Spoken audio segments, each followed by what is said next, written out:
إياك نعبد وإياك نستعين اهدنا الصراط المستقيم صراط الذين أنعمت عليهم غير المغضوب عليهم ولا الضالين.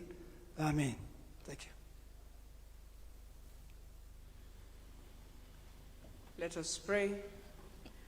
Our Heavenly Father, we come to you this morning. We want to thank you, Father. We bless you for everything for our country, Kenya, Father.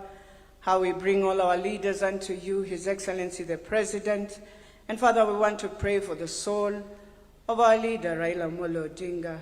At this time, Father, as we evaluate the 10-point agenda, we pray, Father, for clarity. We pray for wisdom. We pray, Father, that as leaders we'll dedicate ourselves to transform our nation as He had wished, Father, that we will stand in peace, that we will indeed remember He stood for Kenya. And this morning we bring the President unto you, Father, as he continues to build the nation. We bless you this morning. We thank you. And it's in Jesus' name we pray in humility. Amen. Let us kindly take our seats.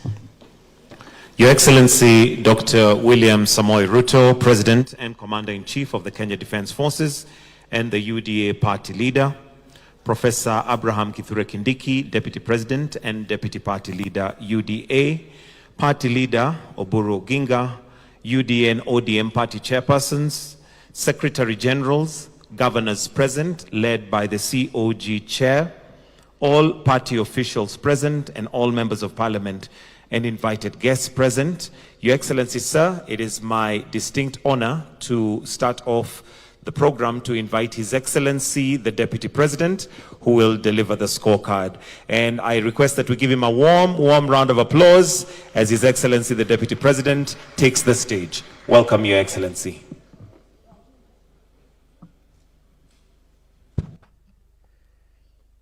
Mheshimiwa Rais wa Jamhuri ya Kenya William Ruto, Mheshimiwa Oburu, kiongozi wa chama cha ODM, colleagues, PG of UDA and ODM, all protocols observed. I recognize the presence of Excellency Governors who have joined us and all the other leaders.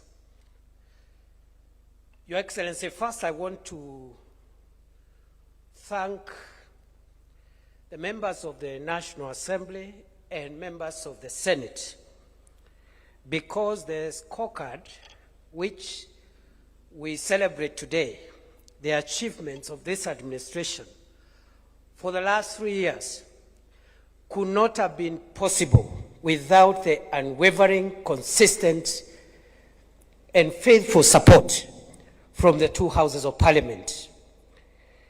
Every success we have registered, from healthcare to affordable housing, to all our programs in education and infrastructure, would not have succeeded if the enabling legislation was not passed by the National Assembly and the Senate of Kenya.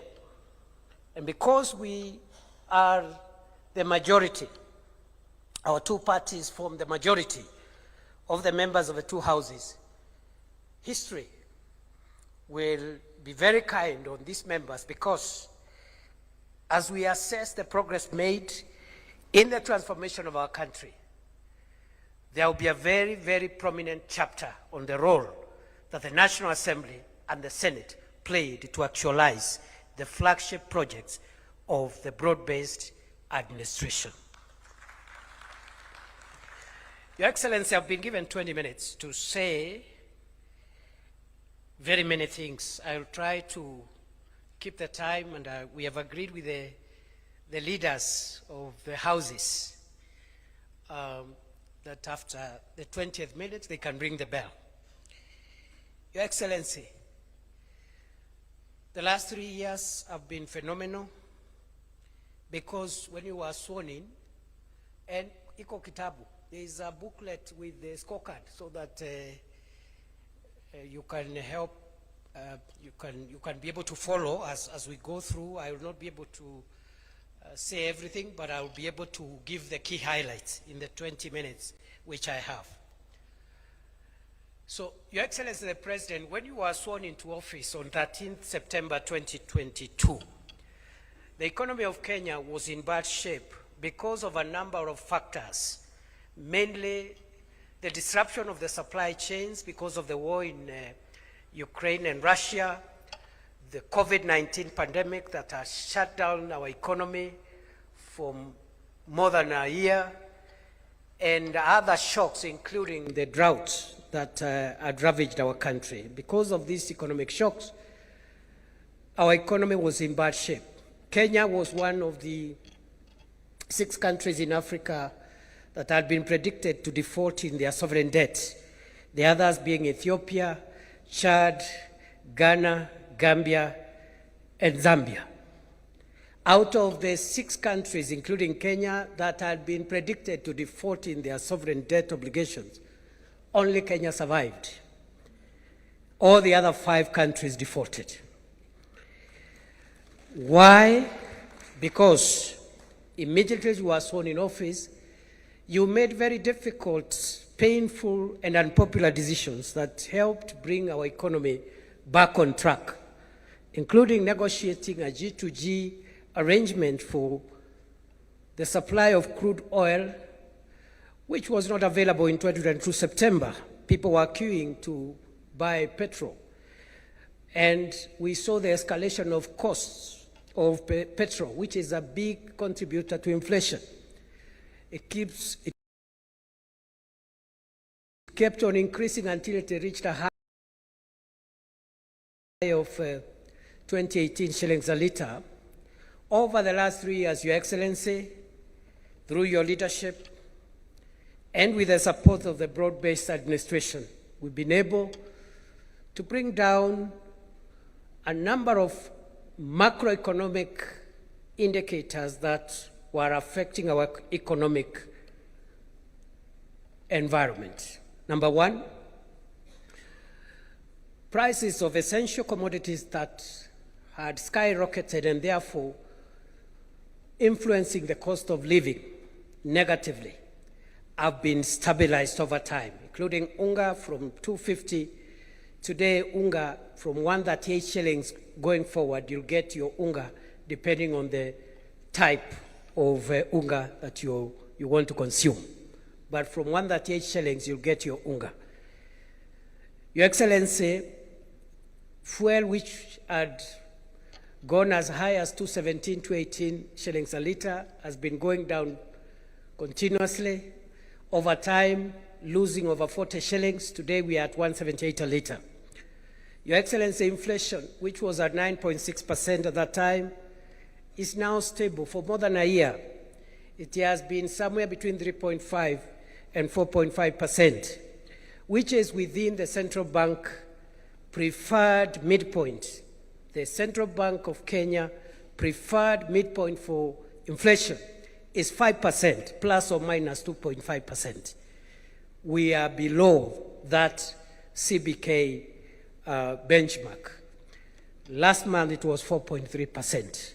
Again, congratulations, Your Excellency, because inflation, low inflation, and keeping inflation stable and low is one of the macroeconomic foundations on which our economy is going to be built going forward. Your Excellency, the exchange rate, the shilling was losing value every day. Over the last almost 1.5 years and more, we've been able to keep a stable exchange rate at 129 shillings, down from 165, 162, 165 shillings in 2022. Your Excellency, congratulations. The Kenya shilling now has been rated as one of the most stable currencies in the world. The top 6 stable currencies in the world, the Kenya shilling is in that list. Your Excellency, over the last 3 years, again, due to difficult and popular but important decisions, we have now grown our cash reserve ratio. Our foreign exchange reserves have increased. In 2022, when you were being sworn in, people were booking dollars. Business people wanted to do export-import trade. They needed to pay for goods from overseas. They had to book dollars for dollars, and you could not get, if you ask for 10,000, they tell you we'll only get you 3,000 today. Next week we'll get you another 2,000, because we didn't have enough foreign exchange reserves. We have moved over the last 3 years, Your Excellency, under your leadership, from a low $5.7 billion US, which is import cover for 2.5 months, to a historic high. I know the booklet says that we are at 12.3, but we have increased. The data from Central Bank on Thursday, we have hit a historic high, $14.6 billion US, equivalent to 1.9 trillion Kenya shillings in foreign exchange reserve, import cover of 6.2 towards 7 months of import cover. Kimani Ishungwa is an accountant. He's telling me it's not 6.2, it's 7 months import cover. Meaning even if the economy of Kenya was shut down for 7 months, we will still conduct our affairs without disrupting international trade, our export and import trade. This is historic. We've never been there before. Your Excellency, sir, on the economy, the other indicators are also looking good. I've talked about the strength of the currency. I've talked about low inflation. I've talked about the cash reserve ratio. I also want to talk about national savings. For 62 years, we had only saved 320 billion through NSSF. Okay? I know in the booklet, national savings comes as the last point, but I decided to bring it forward because it's part of the economic fundamentals that influence our macroeconomic stability. For 60 years, we only had savings through NSSF of 320 billion. In the last 3 years, in fact, 2 years, because we changed the law, again, courtesy of Parliament, we started implementing the law that Parliament passed 2 years ago. We have saved an additional 370 billion in 2 years. Today, savings stand at 690 billion Kenya shillings, projected to hit the 1 trillion shilling mark by the end of next year. Again, historic, because we have more than doubled our national savings in 2 years compared to what we had saved for 62 years. Your Excellency, all these macroeconomic indicators point to a better Kenya, a stronger economy. No wonder all the ratings of the Kenyan economy by international credit rating agencies have been positive on Kenya. From Standard & Poor's to Moody's, Kenya now has been upgraded to somewhere between B3, B-, a stable economy by sovereign credit rating companies which are global and therefore are not politically inclined. And therefore, this macroeconomic heavy lifting has taken us a bit of time, but we're in good place now. Going forward, the remaining part is easier because now we now move into the realm of microeconomics, that is putting money into the pockets of individual citizens, creating jobs and income opportunities, and also employment, jobs, household incomes, and that is where the other programs that we have rolled out are going to take us, as we are going to see. So that is how the economy has been stabilized over the last 3 years, and some of the interventions required parliamentary support of the two houses of Parliament, and we applaud Parliament in its entirety for that support. Number two, Your Excellency, is agriculture. We have undertaken a number of agricultural transformation steps in the last 3 years as the broad-based administration. Number one, we started with the registration of farmers. Before then, we didn't have a database on farmers. And now we have a database of farmers. We know what they farm, the acreage of land, the kind of fertilizer they need, and where they are. And we are now having 7.3 million farmers whom we know what they need in terms of farm inputs. That was a major milestone of the achievement of this administration quite early within the first year. Number two, we've worked on the farm inputs to bring down prices of farm inputs, mainly fertilizer, from a high of 7,000 shillings per 50 kilogram bag of fertilizer to now the current 2,500 shillings per bag. We've also subsidized certified seeds to make them more affordable, and the result of these interventions have been to improve productivity in agriculture. Maize, for example, the staple crop, we have seen an increase in our maize production from 44 million bags in 2022 to 75 million bags last year, 2025. We have also seen the increase in terms of income and returns on coffee from an average of 60 to 70 shillings a kilo. Today, a kilo of cherry, the farmers are getting somewhere between 120 and 160 shillings, more than double of what the prices were in 2022.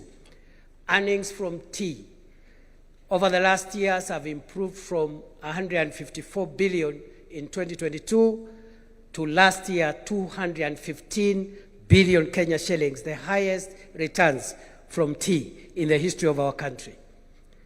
We've also increased our production of sugar, because for a long time Kenya has been importing sugar. Your Excellency, you recall more than 20 years ago when you were Minister for Agriculture, you still used to lead Kenya's delegation to Zambia to negotiate for COMESA safeguard measures so that we can get sugar imported into Kenya. In the last 3 years, Your Excellency, through your leadership, we've been able to reduce the imports of sugar by over 70%. The production has risen from 472,000 metric tons in 2022 to 815,000 metric tons in 2025. Through your leadership and with the help of both houses of parliament, we have been able to bring in a new law in the sector to eliminate cartels and to provide for partnering with private sector to lease government-owned sugar factories, Mumias, Nzoia, Chemelil, Soni. And today, we are now not just having an additional 200,000 acres under sugarcane production, but we are also having timely payment for farmers, of course at better prices, from 3,500 shillings per ton to the current 4,500 shillings per ton. Your Excellency, because of these reforms, the cartels in the sugar industry have been dealt with, and in the next 2-3 years, Kenya will not require to import a single grain of sugar from anywhere. In fact, Kenya will start exporting sugar to the other countries in the region. Your Excellency, for the first time, farmers are being paid every 7 days for their delivery of cane, and workers are being paid at the end of the month. And for the first time since sugarcane growing was introduced in Kenya, sugarcane farmers are earning bonus, as you yourself has presided over the issuance of bonus in Mumias, and I'm sure for the other sugar factories, the bonuses should be coming at the end of the year. So that is what we've done for sugarcane. And in terms of milk production, Your Excellency, we've been able to increase production from 4.6 billion liters in 2022 to 5.3 billion liters last year. Our exports of dairy products have also increased by 92% to last year's 9.4 billion shillings worth of exports of dairy products. Your Excellency, we have also in the livestock sector been able to start installing milk coolers to provide longevity for milk and avoid wasting milk, which has been going bad. But also we have vaccinated 7.9 animals. We have also been able to increase our meat exports, which were 12.9 billion shillings last year. And we are also almost completing the Kenya Leather Industrial Park in Kenanie, which will bring value addition into the livestock sector and make more income and returns for pastoralists and livestock keepers. Your Excellency, sir, I can also highlight a few things we've done in the blue economy because of the counties in the coast and counties around Lake Victoria that depend on blue economy. We are building fish landing sites from Waepe near Lungalunga all the way to Mokowe in Lamu, Kipini, Kichwa Chakati in between, and we are also giving grants to beach management units. We've already disbursed 3.2 billion shillings to beach management units to support fishermen. We are buying boats. The small boats are already in place. What is being procured now are the high sea or deep sea fishing boats, and we are collaborating with county governments to fasten that procurement so that we can have boats that can go into the deep sea and bring better fish and more valuable fish. We are also, we've completed the Shimoni fish port, 2.6 billion shillings. We've completed a big mariculture center in Shimoni at 1.4 billion. We are building Kabonyo Aquaculture Center of Excellence around Lake Victoria, 1.3 billion. We have landing sites around Lake Victoria from Migori all the way to Mukoba in Busia and all the other places in between. We have finished the Paya in Homa Bay, the fish markets in Homa Bay, the fish market in Kidongo in Mombasa. We have also done the lab, fish quality lab in Mombasa. It's almost complete, and the one in Kisumu is also 55% complete. We are also providing pond liners and cages for fish cage farming, and also providing predator nets to encourage inland fish farming. So, Your Excellency, I know that booklet has omitted that blue economy thing, so we'll improve and maybe, because that's an area also we've done very well. Number 3, Your Excellency, universal health. Universal health, Your Excellency, when you came to office, the first thing that this government did was to promote primary health care by employing community health promoters, 107,831 of them, who continue to be our foot soldiers to encourage people to live well, to try and detect complicated diseases before they become chronic, like diabetes, sugar-related diseases, pressure-related diseases, in partnership with county governments. I must also thank Your Excellency the same way I thank the members of the National Assembly and senators. I must thank the governors of the Republic of Kenya because they have supported every program where we have partnered between the county governments and the national government. There has been zero resistance. There has been zero politics because we are used to the past politics of fighting devolution, and any input from the national government to the county governments has been embraced by the county governors and the county governments wholesomely. I commend the county governors of Kenya for their patriotism.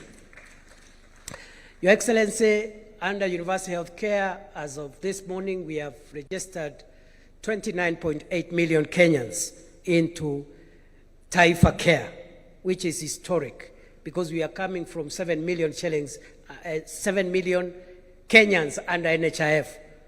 You can imagine from 7 million to 29.8. I think in the next 2 weeks, we will reach the 30 million mark.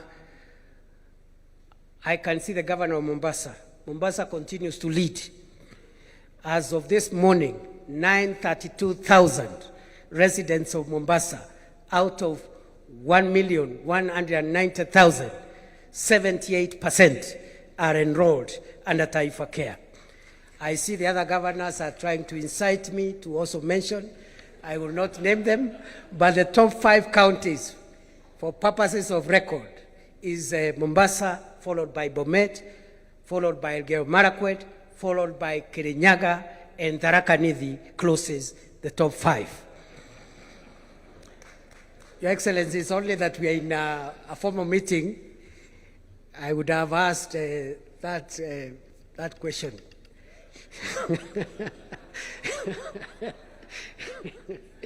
Your Excellency, sir, what we need to fine-tune to improve our universal health care going forward are 3 things. 1, we need to improve on the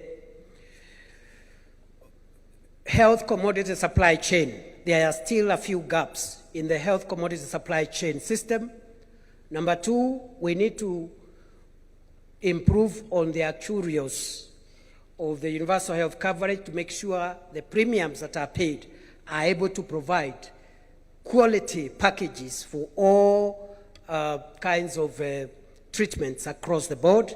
And thirdly, we need to fine-tune the issue of fraud. We must fight fraud. The biggest threat to any public medical insurance around the world, in all countries, the biggest threat is fraudulent claims. We must overcome that challenge, detect fraud, deal with it when it happens, and make sure that we secure UHC into the future. Your Excellency, in terms of equipment, we are under the National Equipment Support Program, which all counties again have signed to. We are placing specialized equipment to replace the now decommissioned MES program with the National Equipment Support Program. So we've made a lot of strides in the health sector. In terms of education, number 4, Your Excellency, education.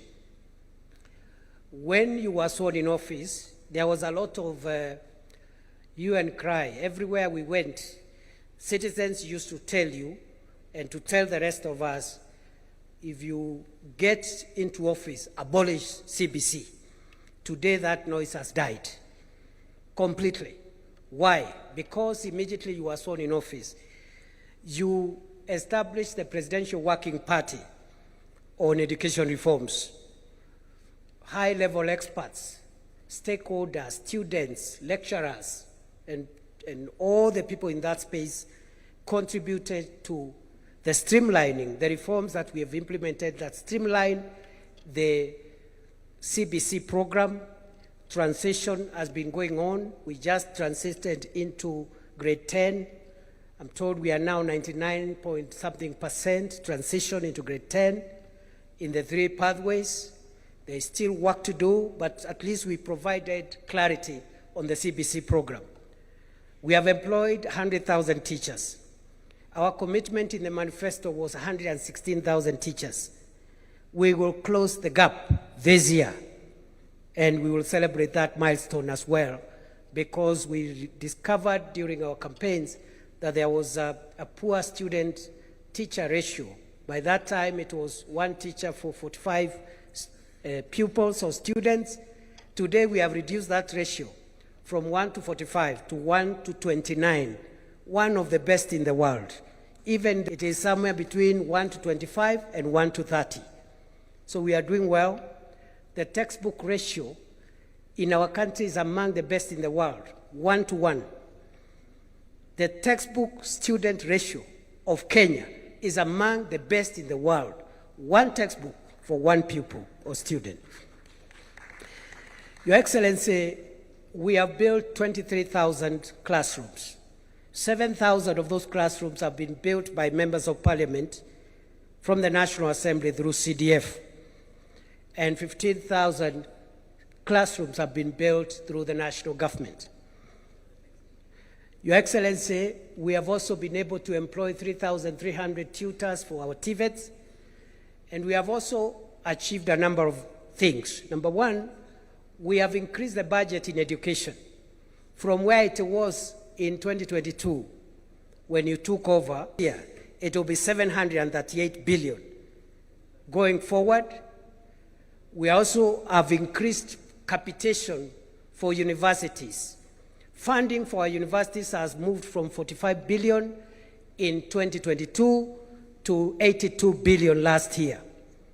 Funding for the Higher Education Loans Board to provide loans has increased from 17 billion in 2022 to 41 billion last year. In terms of tertiary education, Your Excellency, what have we done? Number one, we have increased enrollment, because when you came to office, there were more students in universities than in tertiary institutions, which is it's not the way it should be. There should be more students at the lower levels, including tertiary institutions, and less in the university. We are trying to correct that anomaly.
Have certification in technical related subjects. That's what we have done on education. That's number 4. I'm not doing so well. Number 5, Your Excellency, is infrastructure. And infrastructure, I'll speak about 4 things. One is the roads program that I had stalled. In 2022, many roads are stalled because of lack of money. Those roads stalled in 2019, 2020, 2021, there was no money. When you were sworn in office, President William Ruto, we had pending bills in the road sector of about 190 billion. Those bills were verified and they came to 177 billion. They have all been paid. The 177 billion of pending bills has been cleared by the broad-based administration. And thanks to Parliament, because they helped us pass some of the regulations that has helped us have innovative financing models and securitizing part of the fuel levy to be able to clear those bills. In the last 3 years, we have completed 2,143 kilometers of road. With the clearance of pending bills, 6,000 kilometers of new roads or stalled roads, which are stalled, 6,000 kilometers are now being built across the country. And Your Excellency, as I travel around this country, I really get impressed. Some of the areas where citizens had given up hope on tarmac roads, I have seen those roads with my own eyes. Niseme nisiseme.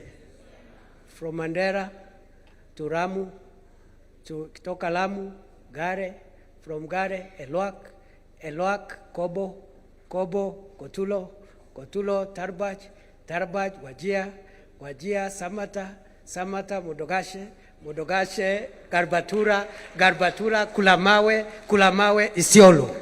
750 kilometers of a road under this administration for the first time in northern Kenya. 750 kilometers, the largest, the longest single road project ever to be initiated in the Republic of Kenya. Karibu niulize Rais Ruto ni fire si fire. But since this is a formal meeting, sitauliza. There is another road which had been approved to be gravelled, but President Ruto changed the instructions and said it should be tarmacked from Lamu Port to Ijara to Garissa all the way to Isiolo, 421 kilometers. It's being tarmacked as we speak. Over 50% of that road is now being done, has been done. I have seen roads which have been forgotten, like Taveta, Chala, Njukini, Olerai, Rombo, Ilasit. It's now okay. It's almost work in progress. I've seen the dwelling of Changamwe, Mariakani.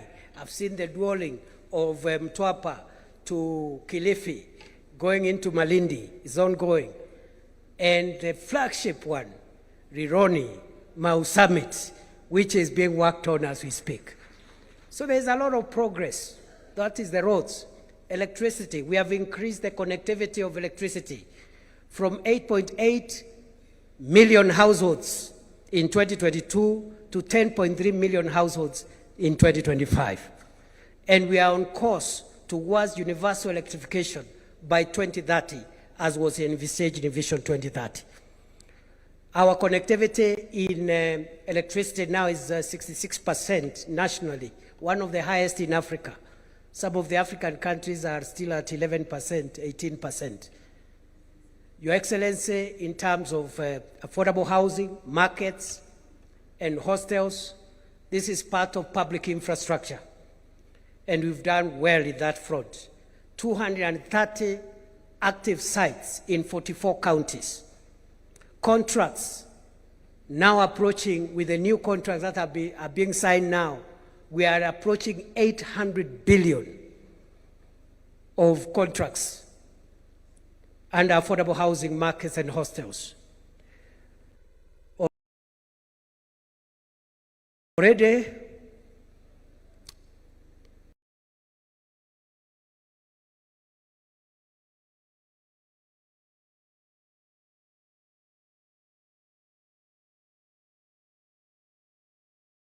service units ongoing, 7,500 for the police, 15,000 for KD.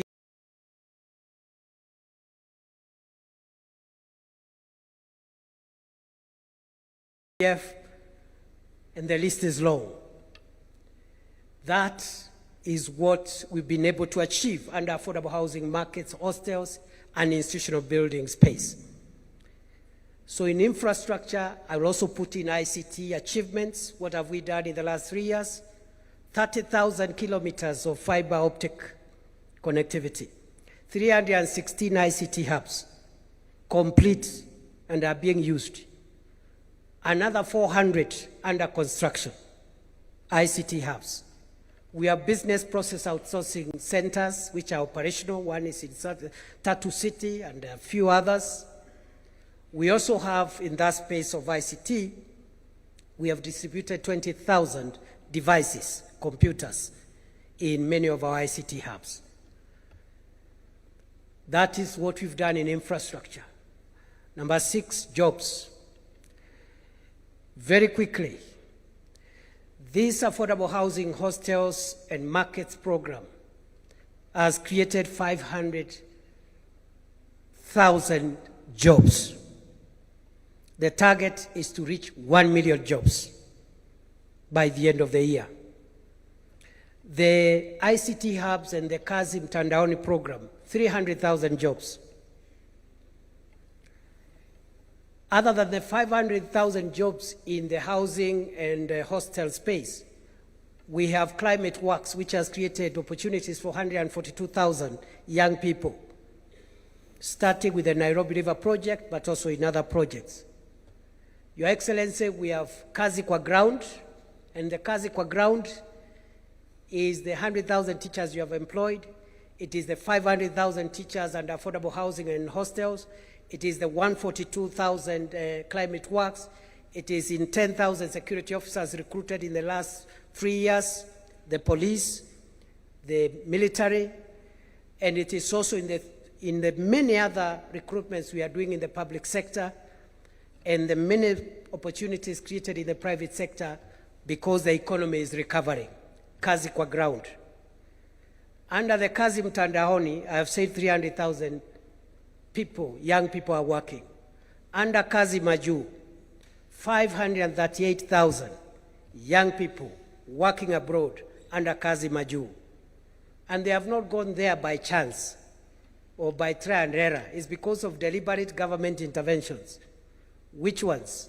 Eradicating recruitment cartels and fake agencies, signing bilateral labor agreements to protect our workers abroad, providing a green channel for passports of young people who have a contract so that in 2 days they get a passport, providing a grant to assist them buy a ticket and acquire a passport through the Youth Enterprise Fund. These interventions is what has promoted the Kazi Majuu program.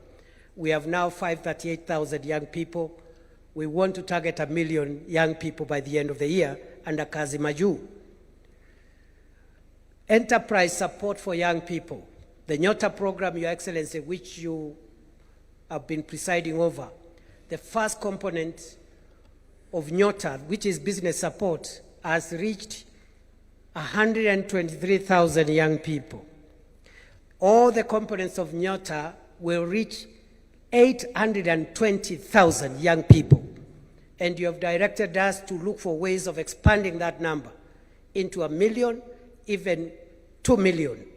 And we are working on it, both under the Nyota program and also the KJET program, which is a 20 billion program which will equip small enterprises with the equipment they require to increase their productivity. And we are working on that, Your Excellency, to ensure that between KJET and Nyota, we have somewhere between 1.5 and 2 million young people reached under business support, equipment support, under on-the-job experience, and AGPO opportunities, and RPL, which are the components that we are working on.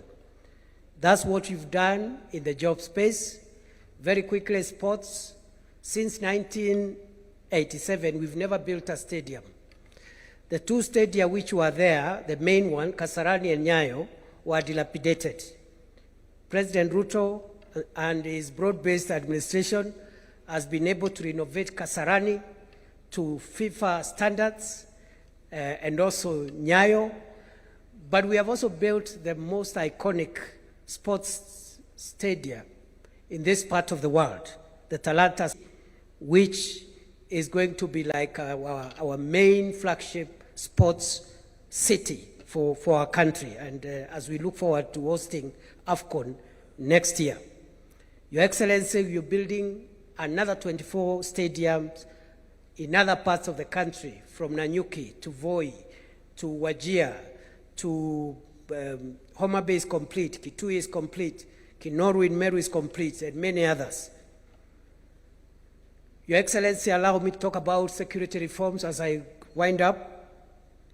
We've been able to introduce the police equipment modernization program, which has helped us to crush terrorism and banditry. We've now suppressed the terror that was being visited on many people because of terrorists, extremist groups, and bandits to a big extent because of the police equipment modernization program, a 20 billion 5-year program that has already, I think, spent over 13 billion shillings under your leadership. You are implementing, or we are implementing, the police reforms in terms of welfare. Just last week, an announcement was made for increment of their salaries. The lowest prison warder and police officer will get an increase of 48% of their basic salary. This has not been done in a long time. We are building houses for them. We are providing medical and life cover for them if they get hurt in the line of duty. Your Excellency, for the KDF, the modernization program is also running smoothly, and we want to thank you for those reforms. In terms of our road traffic safety, just this week we went live on instant fines. That should be able to reduce the road accidents and make drivers accountable. And we are going to see a drastic reduction of road accidents because of the cameras and the instant fines that we have introduced. So that's what we've done. Allow me to end, Your Excellency. I know I've exceeded my time. I don't know why the leaders have not rung the bell. Let me finish by projecting the future. As you have led us, Your Excellency, you have told us Kenya is punching below its weight. For far too long, we are struggling, yet our potential is big. Through your leadership, Your Excellency, we've been able to crack the difficult issue of how we finance our modernization and transformation. And you have told us it is possible for us in one generation, as has been done in Singapore, Malaysia, South Korea. We are able to transform Kenya from the third world economy status to the first world. Other countries have done it, we can do it. China, for example, pulled 800 million people from poverty in 40 years between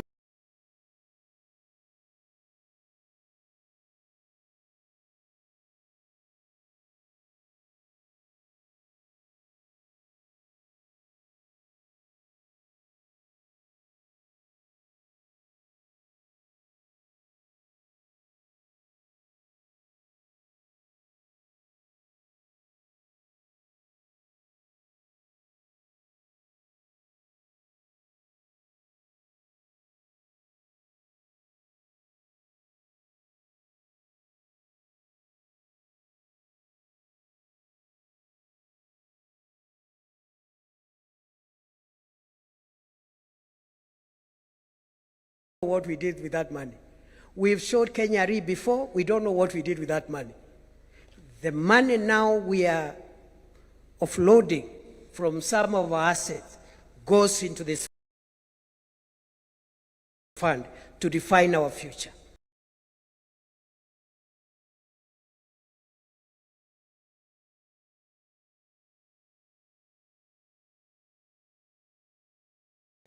More roads, 28,000 kilometers of new roads, 2,500 kilometers of dual carriageway,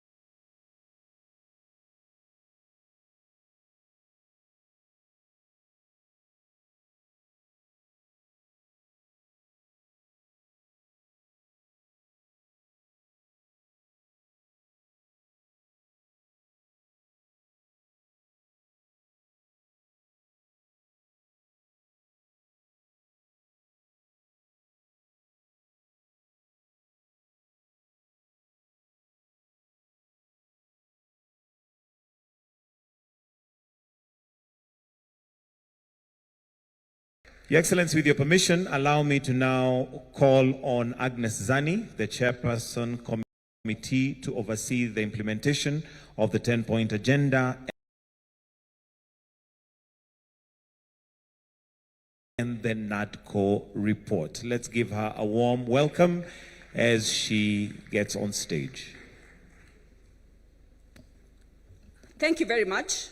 Your Excellency, the President of the Republic of Kenya, Dr. William Samoei Ruto, and the Principal of UDA, Honorable Oburu Oginga, the Principal of ODM, Deputy President, Your Excellency, present, Cabinet Secretaries present, Excellency Governors present, members of Parliament, Joint Committee. We stand at a very important time in the transformation of Kenya. We've just had a very detailed report that has been given by the Deputy President. We are coming in as the committee that was tasked to look at specific aspects of that development, just an aspect of it, which is the 10-point agenda. Because of time, I will not go into what the 10-point agenda is, because very shortly we'll go into its implementation. I just want to state here that when we talk about the implementation of the 10-point agenda, it is ongoing, has been ongoing for a very long time, and will keep on because it sets the path for a developmentalist agenda, for a transformative agenda that changes this country forever. We are the players for that particular process at this time. We need to be able to ensure that we can change our economic, our social, our political development, and make changes that are very, very critical. We are one of the countries with the largest percentage of the youth badge who need the space to be able to develop. Therefore, this 10-point agenda should not just be seen as a 10-point agenda. Indeed, it sets a policy framework for how we can progress this country by looking at the various aspects. We're looking at aspects of job creation, for example, and youth employment, financial extension, infrastructural development. And it's very, very important, as the Deputy President has said, that we've been able to put into place the National Infrastructural Fund, which will help us put our funds together, maintain and pool our sovereign wealth funds, use public-private partnerships to make these changes. Why am I mentioning this? Because this is a significant change. Once we have infrastructural change across the board, all these other deliverables will fit into place. Other countries have done it. Why can't we? Nigeria is has this sort of fund, started in 2011, Ghana 2014, we have India 2015, and Canada also has this particular fund. So it is possible for us to make this progress. What have we come in to do as the committee to oversee the implementation of the 10-point agenda and the NADCO report? The NADCO report 2013,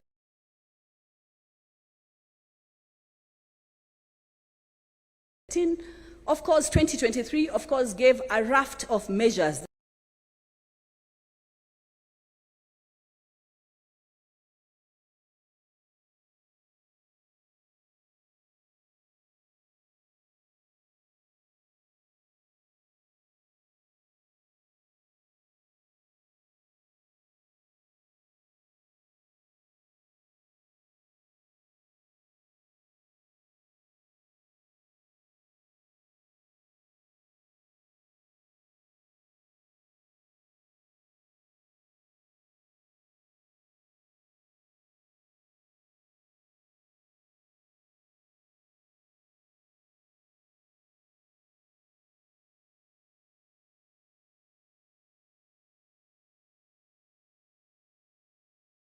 of the president. We have the various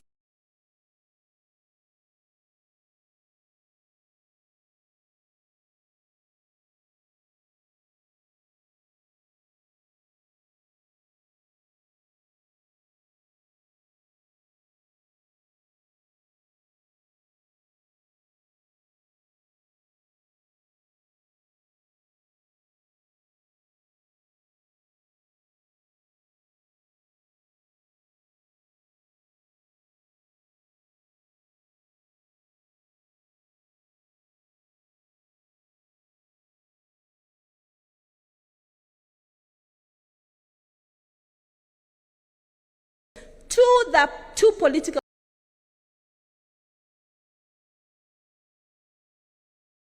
parties, ODM and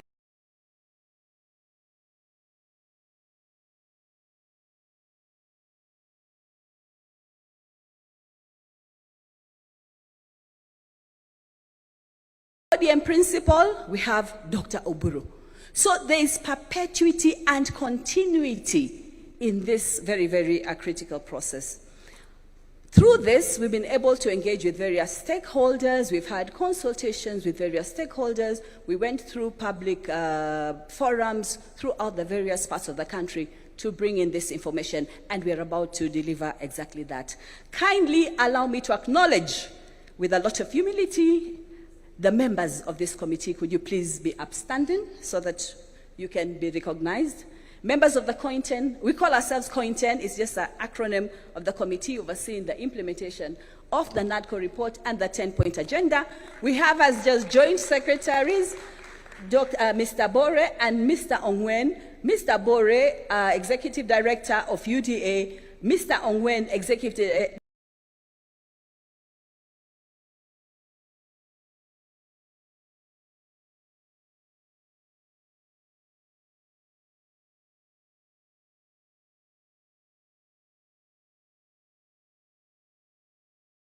Director of ODM. On the far end,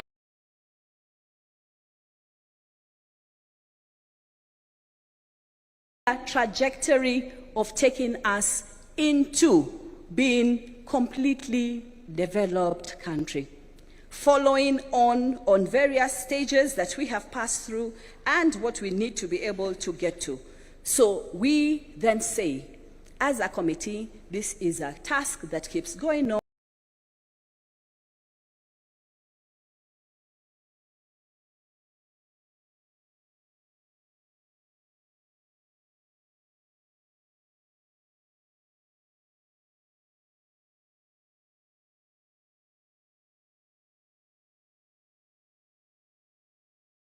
It is a task that is very, very critical.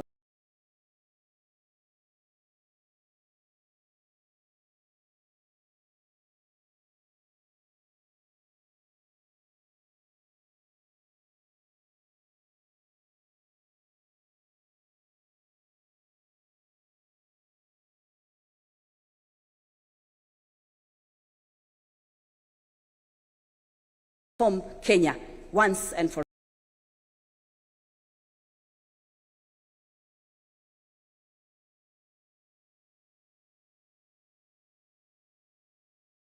all. Thank you very much.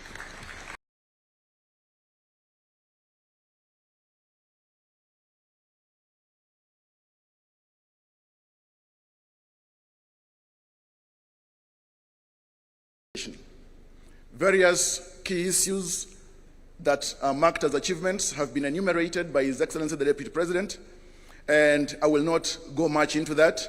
And given that all of us here have got copies of this 10-point agenda, I'll only make brief highlights under each section.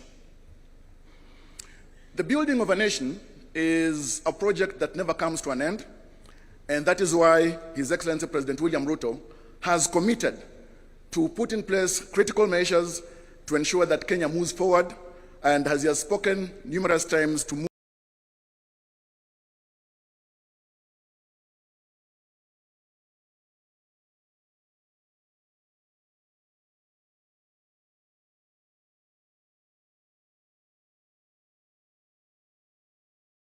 Kenya into a first world country.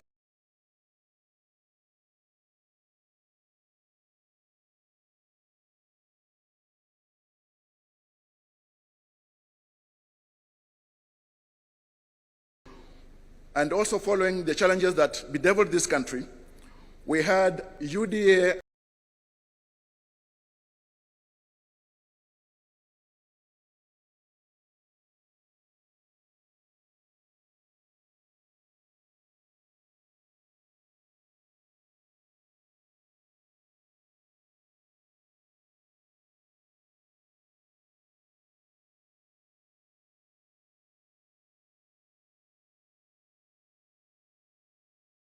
and ODM come together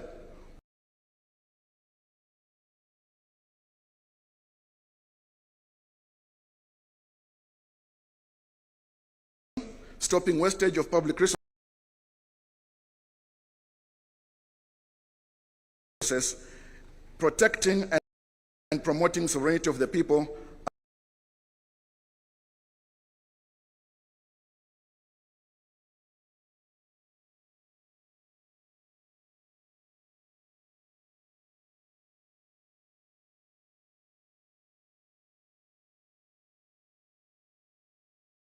the rule of law and constitutional.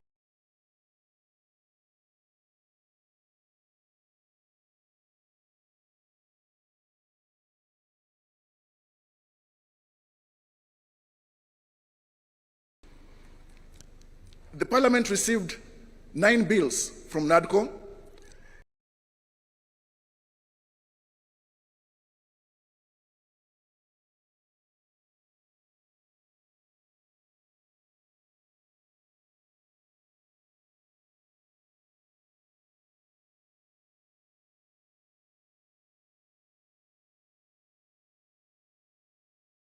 Ladies and gentlemen, there are a number of achievements that the committee has recorded. Significant achievements on the implementation of IBC Amendment Bill 2023 and the Statutory Instruments Amendment Bill 2023 and the Ethics and Anti-Corruption Commission Bill 2023. Those have fully been implemented and no further action is needed. We have got 2 other bills that are under mediation, including the Elections Amendment Bill 2023 and Election Offences Bill 2023. IBC has been fully constituted and it's carrying on with this mandate. We have seen conducting of by-elections, and IBC also has commenced the process that will lead into the delimitation of boundaries, and it has laid out a clear time frame under which that will be done. The PBO Act that enables civil societies to solicit for funds and implement various social projects has been operationalized by President William Ruto's administration. Presently, there is also the process of legislation to harmonize bicameral relations to ensure that the National Assembly and the Senate get to work harmoniously for the greater good of the country. Under the entrenchment of funds into the Constitution, ladies and gentlemen, the Constitution Amendment Bill on the entrenchment of the NGCDF, the GAF, the Senate Oversight Fund, and County Ward Fund is under consideration by Parliament presently. The Court of Appeal has pronounced itself and determined that NGCDF does not violate the Constitution. Agenda 2 and its implementation, inclusivity in all spheres of public life. Key achievements, and I'll just make brief highlights because many of them have been stated by His Excellency the Deputy President. The launch of the National Policy on Ethnic Minorities and Marginalized Communities was done in 2025, December, by His Excellency the President. 500 million shillings scholarship program has been railroaded by the same policy. The same policy creates the Directorate for Minorities and Marginalized Communities under the Executive Office of the President. On economic inclusion, ladies and gentlemen, measures to reduce the cost of living, we have seen the fertilizer subsidy program, which has lowered the cost of fertilizer from 7,000 shillings to 2,500 shillings per bag, which has enabled many farmers to access this. There's 14% reduction in fuel prices and exchange rate gains, which has lowered production, and many Kenyans are now able to travel to work, production by various industries. The costs have gone down, a key success by the broad-based government. Ladies and gentlemen, there is presently the timely payment of social protection stipends by the government alongside salaries. This is done in a very timely way compared to how it used to be in the past, where there were serious delays. And then it has also been streamlined such that it has weeded out fraud.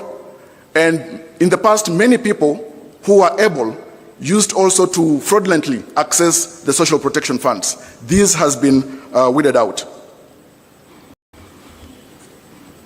The Equalization Fund allocation to support development and service delivery in the marginalized areas has been increased from 5 billion shillings to 9.6 billion shillings, a key achievement under the broad-based government. Inclusion in the health sector. The rollout of UHC by transitioning Social Health Insurance Authority has increased healthcare insurance from 7 million, as the Deputy President has indicated, to 29.8 million beneficiaries to date. And this is a key achievement that is on record under the broad-based government. We have got the CHPs, 107,000 of them, 831 have been employed, and people now across all the villages and hamlets in Kenya access primary health care. Share premiums for 1.5 indigents are being paid by the government. When it comes to education as an inclusion aspect, 100,000 teachers have been recruited since 2022. And as the Deputy President indicated, this has largely increased the teacher-student ratio. 23,000 classrooms and 1,000 laboratories are under construction, a major achievement that is ongoing. The committee has also noted that university allocation has increased from 45 billion to 82 billion shillings. The HELP scholarship funding has increased also to 41 billion shillings. These are self-evident achievements under the broad-based government in the period under consideration. Rural and infrastructure inclusion, 260,000 affordable housing units are under construction, creating thousands and thousands of jobs for young people, the youth, and various professionals, architects, lawyers, engineers. And this is a celebrated score of achievement under the broad-based government. 450 markets are being constructed nationwide across all the 47 counties, and 6,000 kilometers of roads under construction. Protection and strengthening devolution. Key implementation here and achievements, Your Excellency, we have had the equitable share revenue to counties increased from 385 billion shillings to 415 billion in the financial year 2025-2026, and in this financial year it's projected that this is going to increase to 450 billion shillings. Access of funds to county governments and this increase in shareable revenue is a major gain for devolution, and the broad-based government is evidently keen to protect and advance devolution in Kenya. Counties now receive timely monthly disbursements with no pending carryovers as of June 30th, 2025. Your Excellency, under Agenda 4, promoting and protecting livelihoods for young people, we have got many key achievements. So far, for instance, Your Excellency, the committee has recorded that over 90,000 young people from all 1,450 wards are undergoing training in the country. Over 121,000 youth, together with 110,000 youth from Kakuma and Dadaab, these are refugee camps, have received business training, mentorship, and startup grants of 25,000 shillings, being an initial of the wholesome 50,000 shillings that they will ultimately receive. Your Excellency, the Nyota program is a major success, which has created opportunities for over 820,000 young entrepreneurs aged between 18 and 29 years. Your Excellency, across all 1,450 wards, there is the 50-50 gender parity, and the Nyota program has really impacted lives of thousands of young people in the country. Additional employment initiatives have created and increased opportunities for young people in the country. 640,000 jobs have been created through affordable housing program, with 7,000 professionals who have been onboarded. Your Excellency, the construction of stadia has also increased the creation of jobs for youth and professionals across the country. 20,000 jobs have been created through the Climate Works program. Under leadership and integrity, Your Excellency, as agenda number 5, the broad-based government has ensured the enactment of the Conflict of Interest Act, which you assented into law on the 30th of June or July 2025, which has now been operationalized. This act strengthens the government's commitment in combating graft and regulating and reducing conflict of interest within the public sector. Agenda number 6, Your Excellency, the right to peaceful assembly as enshrined in Article 37 of the Constitution, and compensation of victims of protests and riots. The government has set aside 2 billion shillings for compensation of victims of protests in the first supplementary budget of the financial year 2025-2026. This will go with the compensation of victims of protests and human rights violations.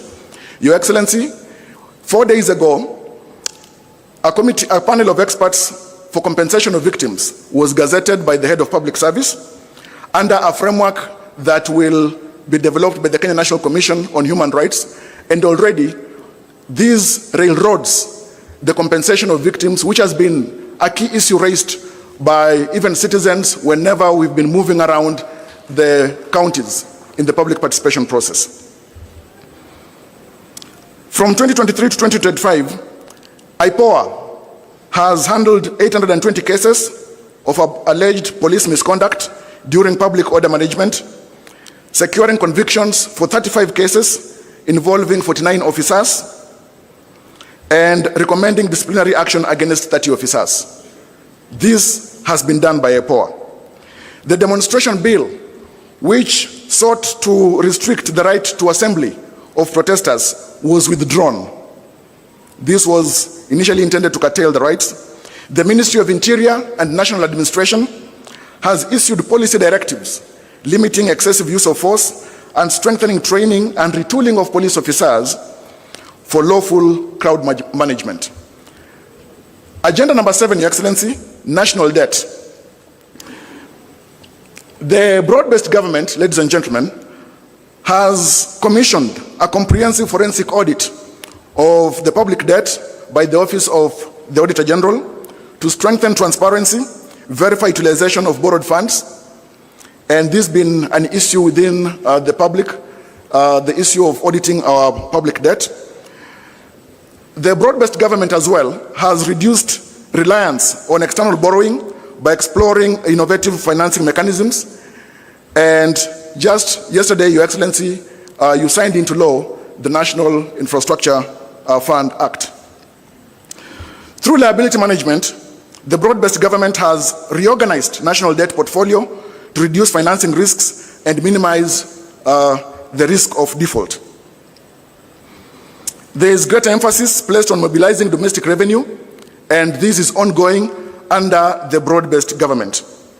Ladies and gentlemen, Your Excellency, I'll move to the agenda number 8 on the fight against corruption. As I've indicated, the Conflict of Interest Act is now operational, and this is a great effort toward combating graft, which is politically carcinogenic in the country. There is the adoption of the e-government procurement system, which has digitized the entire procurement framework, and from planning, this enhances transparency, accountability, and ensures digital footprints in the procurement process, Your Excellency. Over 23,000 government services have been digitized on each citizen. This has eliminated cash payments across government and middlemen, reducing corruption risks and increasing revenue collection by the government up to date. Your Excellency, the Money Laundering and Combating of Terrorism Financing Laws Amendment Act was assented into law on 17th of June 2025, a great effort as well in strengthening the legal framework combating illicit flow of funds in Kenya, and has supported the exit of Kenya from the grey list of the Financial Action Task Force. Your Excellency, the implementation of the zero-based budgeting has enhanced fiscal discipline and accountability by requiring justification of all public expenditures. The single treasury account system has consolidated government cash collection and management, improved transparency and transaction costs, and minimized idle funds in commercial banks. Your Excellency, as I move towards the end, agenda number 9, stopping of wastage of public resources and promoting of government efficiency. Austerity measures have been put in place, including the removal of budgets, initially in the office of the First Lady, the spouse of the Deputy President, and the spouse of the Prime Cabinet Secretary. A 12-month freeze has been put in place for purchase of government vehicles except security sector vehicles. There is the zero-based budgeting in the financial year 2025-2026, requiring all public expenditure to be justified, as I've indicated. And then presently, the passports processing, the national ID cards processing, all of them have been reduced from 1 month to 1 week, improving access to these services by the citizens of Kenya and reducing corruption. Agenda number 10, Your Excellency, protecting and promoting sovereignty of the people, the rule of law, and constitutionalism. The broad-based government, under your leadership, Your Excellency, has facilitated the judiciary to ensure there is the recruitment of judicial officers. We recently saw the recruitment of 11 Court of Appeal judges, High Court judges. The recruitment process has been ongoing, as well as the magistrates, to improve case handling, reduce backlog of cases, and access to justice by Kenyans. Judicial mobility has been strengthened through the support of the executive to procure vehicles for judicial officers. There is the support to ensure the national e-filing system, which has been implemented, enabling paperless court processes, remote case filing, and virtual hearings. And as we are in the second quarter of the 21st century, utility and dependence on technology is unavoidable.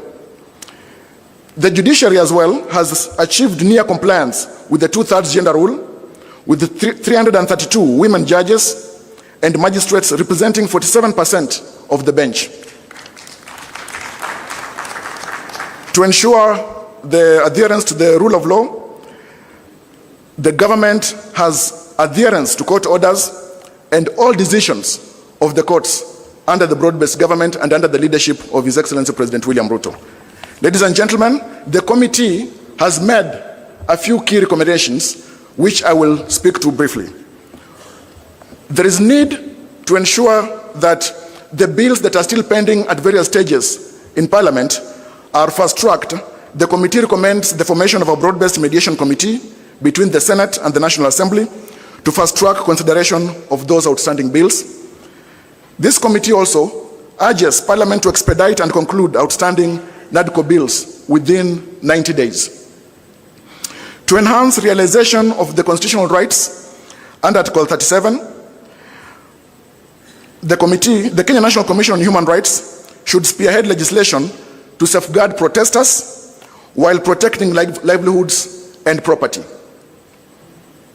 To fast-track the Natural Resources Amendment Bill 2022, to provide legal framework for equitable distribution of revenues from natural resources among national government, county governments, and local communities. This bill should also be fast-tracked for implementation.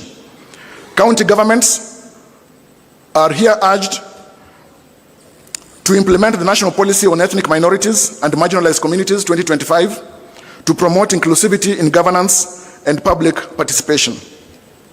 The Attorney General should propose amendments to Section 108 and Section 109 of the County Governments Act 2012 to make county integrated development plans, the CIDPs, long-term plans to be 10-year plans, and sectoral plans to be mid-term plans of 5 years to ensure completion of legacy projects across electoral cycles. This recommendation is to try and make white elephants across county governments to be a thing of the past. To enhance efficiency and credibility in elections, the IEBC should be well-resourced and supported to develop infrastructure and capacity to hold transparent, credible, and verifiable elections as the Constitution provides. We recommend as a committee the establishment of a multi-agency team comprising the National Treasury, the Kenya National Commission on Human Rights, the Law Society of Kenya, under the leadership of the Office of the Attorney General for the victims' compensation. Well, of course, as I've indicated already, steps in that direction has been taken by the gazettement that was done 4 days ago by the Head of Public Service. To promote access to justice, the Independent Policing and Oversight Authority should conclude investigations into complaints within 6 months and publish its findings. To ensure timely accountability, prosecution and determination of ethics and corruption cases by mandated institutions must be completed within 6 months. Lastly, Your Excellency, the Kenya National Police Service should be well-resourced and supported to strengthen continuous training and retooling of the police for effective crowd management in accordance with the rule of law.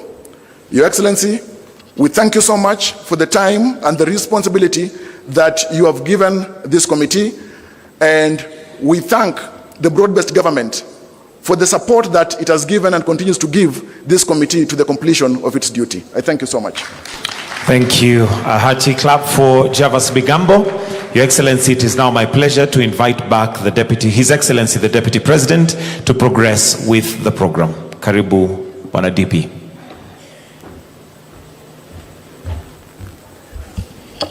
Thank you very much,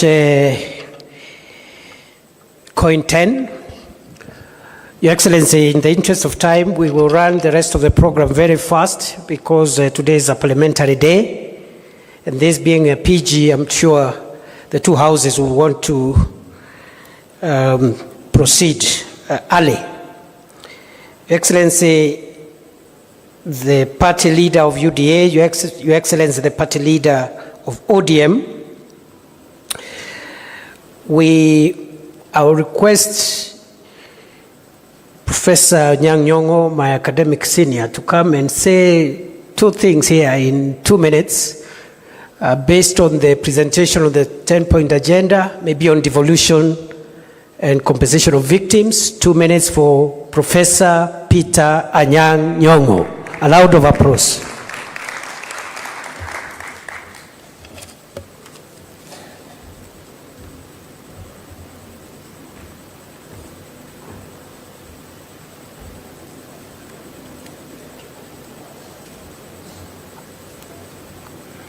Your Excellency, the President and the Vice President, thank you so much for convening this meeting, which is extremely important and informative.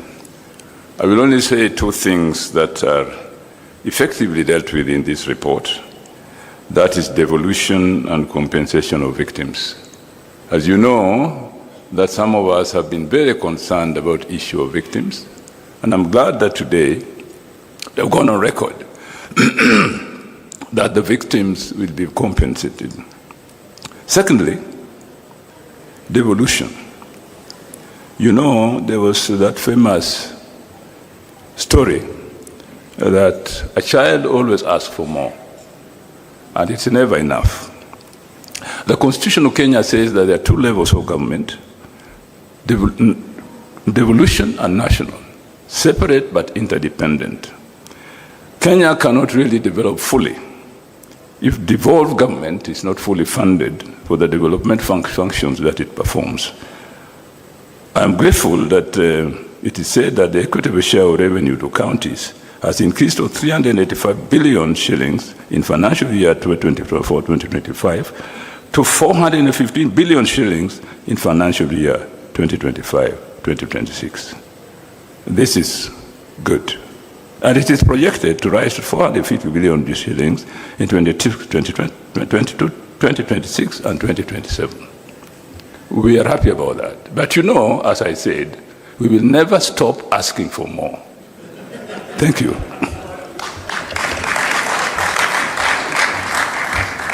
Thank you, Prof. Thank you very much. Your Excellency, the next item, before I call ODM party leader and then invite you, I want to announce after those keynote addresses, we shall have a short plenary of about 15 minutes so that a few of us also can say a few things. Starting with the chair COG, I see a good turn-up of governors here. We appreciate you, and then we'll have a few other members. I have the permission of the House leaders of the two houses of parliament to run the plenary as a retired leader of majority. Because of time, they have asked me to manage so that as many of us as possible can say something. Your Excellency, it's now my honor and privilege to invite our leader, the leader of ODM, the Honorable Senator Oburu Oginga, Daktari, youth leader. Na kwa sababu anatafuta power, na mimi ni fireman, leo ni fire power. Karibu leader, karibu. Let's appreciate our leader, Senator Oburu.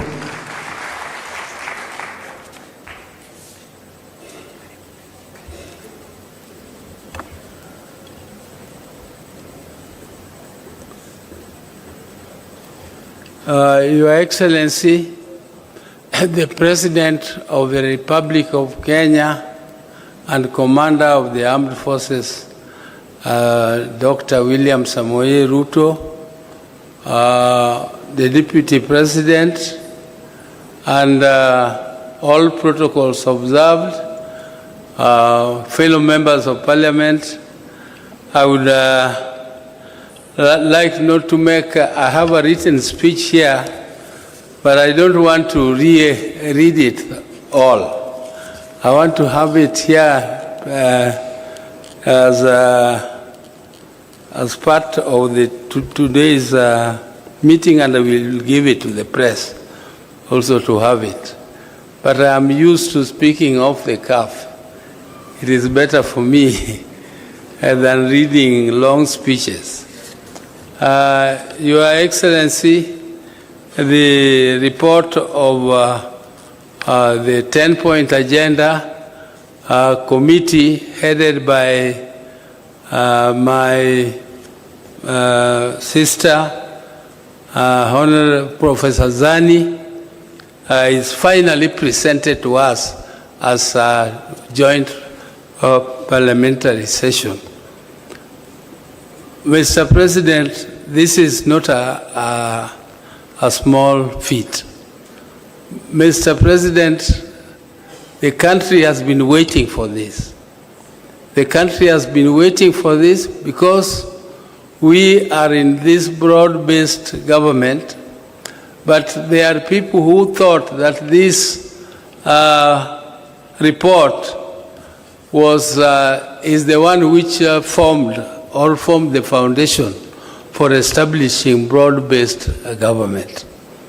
Mr. President, I want to inform the country that broad-based government started long before the 10-point agenda came. Mr. President, therefore, it cannot depend, the broad-based arrangement cannot depend on the 10-point agenda. 10-point agenda was meant to strengthen the broad-based arrangement. And Mr. President, the 7th of March, which was slated as the date for making the report, was not the end of the broad-based arrangement. The broad-based arrangement goes up to 2027. The 7th of March was marking the beginning or the date when this 10-point agenda was signed. It was an anniversary. It was to celebrate that anniversary. It was also to give us the interim report of the progress of implementation. As you can see, the 10-point agenda which we have been taken through is something which cannot end. It is something which will continue from today. It will continue into 2027, and it will go on because it is life. Most of these things which are contained here are actually concerning the livelihoods, the daily livelihoods of Kenyans. And we want to improve our society so that there will be no victimization of a victim, or we shall not have victims of police brutality. And our police are supposed to improve, and we want to improve them because they are our sons and sisters. We don't want them to go to jail for killing people. They should not kill people. They should be trained to help our people to fulfill constitutional requirements. If our constitution allows demonstrations, let them be allowed to demonstrate, but demonstrate according to the law.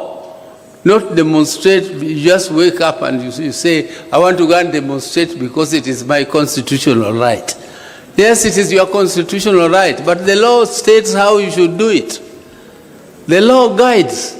We must be a law-abiding society.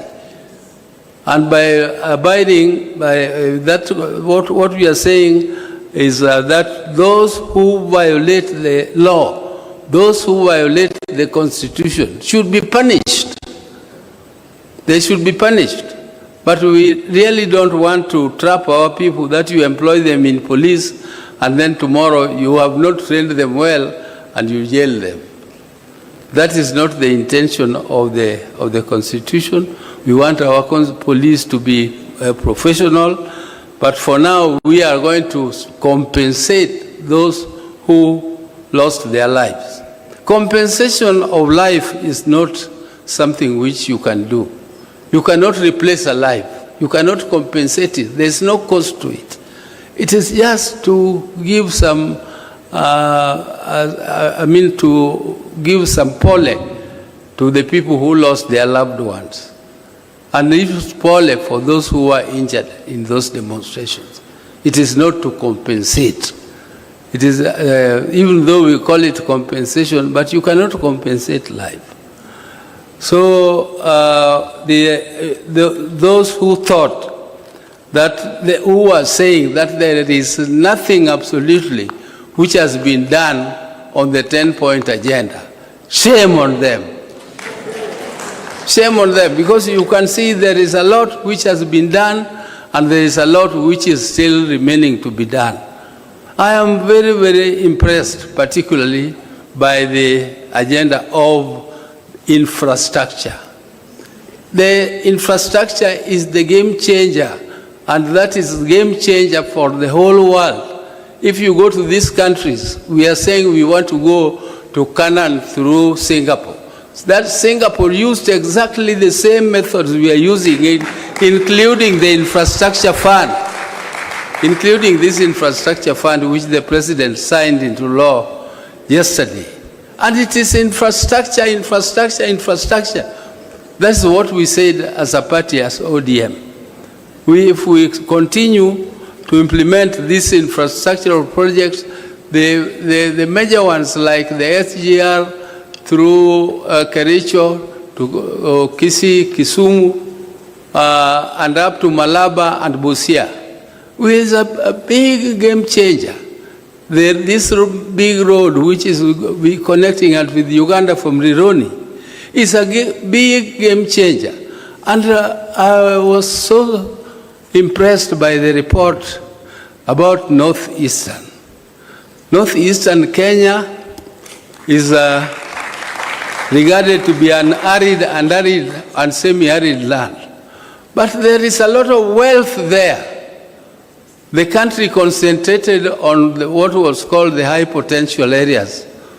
But they left the north, which has all the minerals. It has all the animals. We need to take big abattoirs there and take meat to Saudi. A small country like Botswana has become very rich just because of exporting meat. Why? And we have ignored that area. Instead of opening it up, it is left as a security area. I mean, why should it be a security risk? If you have infrastructure, police will have all the ways of moving freely through that area, and we tap all the resources, including the mineral resources. There is a lot of water there which is going to wastage. You leave water to go into the ocean, and then you don't tap it, and after a short while your animals die, and including people dying because of lack of water. And yet there is a lot of water. The dams, you heard this report of how many dams, the many dams which are to be built. There is one which is going particularly to our area there. It's called Soin Dam. Once the Soin Dam is done, it is going to produce electricity, it is going to be used for irrigation, it is going to be used for controlling floods which occur every year, and we regard it as emergency. It is emergency. How can something which occurs every year be regarded as an emergency? How is it an emergency? And you know it will come.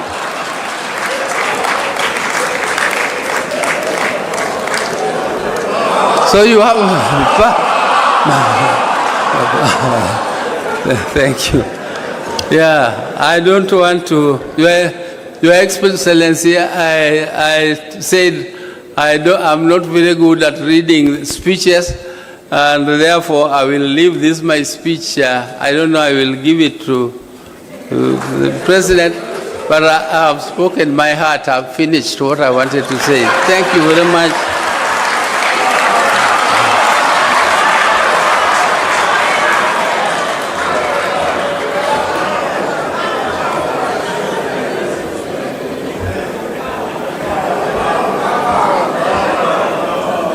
The power, see power. The power, see power. Let me now invite, as Mzee sits down, allow me to announce the following. After the President gives us his keynote address, a few of us will say a few things very quickly by way of plenary, and I'm going to manage that so that we finish early. And then after that, there will be a closing reading of resolution by the two Secretary Generals of ODM and UDA, respectively. On that note, it is now my pleasure to invite His Excellency President William Ruto, Party Leader of UDA, and Leader of the Broad-Based Administration. The power, see power.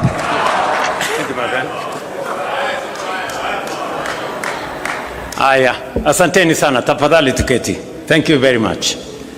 Mr. Deputy President, our leader, the party leader of ODM, Oburu Oginga, governors present, senators present, members of parliament, both from Kenya and from Yala. I have a written statement, just like Daktari Oburu. Allow me to read half of it, and then I will speak the rest. It is good to be back here at the Kenyatta International Conference Center, the birthplace of the Memorandum of Understanding between Kenya Kwanza UDA and ODM. Exactly 1 year and 3 days ago, my brother, the late Right Honorable Raila Odinga, and I agreed to work together in the national interest for the benefit of our country. Although our brother Raila is no longer with us physically, his wisdom, foresight, and enduring commitment to the nation continues to guide our shared journey ahead. The values we stood for, dialogue, unity, and the pursuit of justice and progress for all Kenyans, remains firmly alive. I am encouraged that the ODM party, now under the leadership of Dr. Oburu Oginga, remains steadfast in upholding the principles Raila Odinga stood for. Together, we honor Raila's legacy through our continued commitment to the ideals he championed for the unity and advancement of our country. Our coming together 1 year ago was guided by one overriding objective: to stabilize our country and to address long-standing socio-economic and political challenges.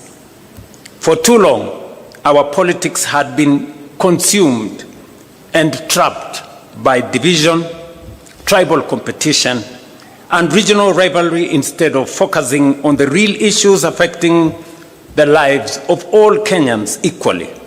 Together, we resolved to change that.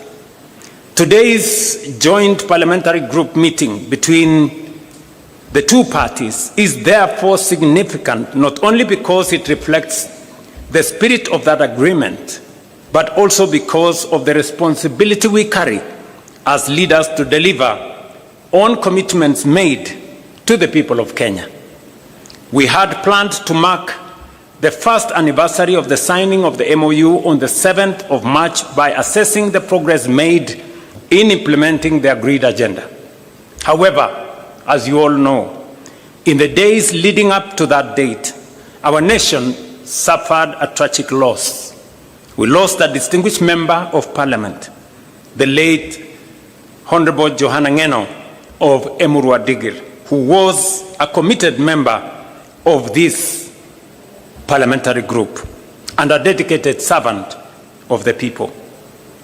Were it not for the fatal helicopter crash, the Honorable Ngeno would have been seated here with us today.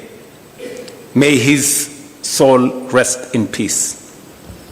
Ladies and gentlemen, the MOU between UDA and ODM was built around a 10-point agenda, drawing largely from the recommendations of the National Dialogue Committee, or commonly known as NADCO.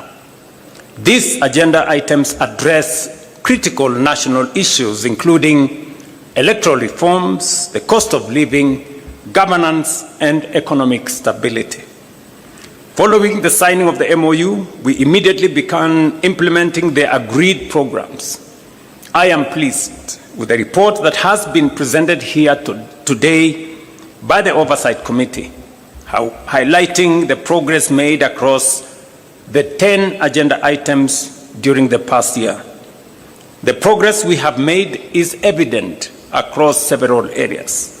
Our country today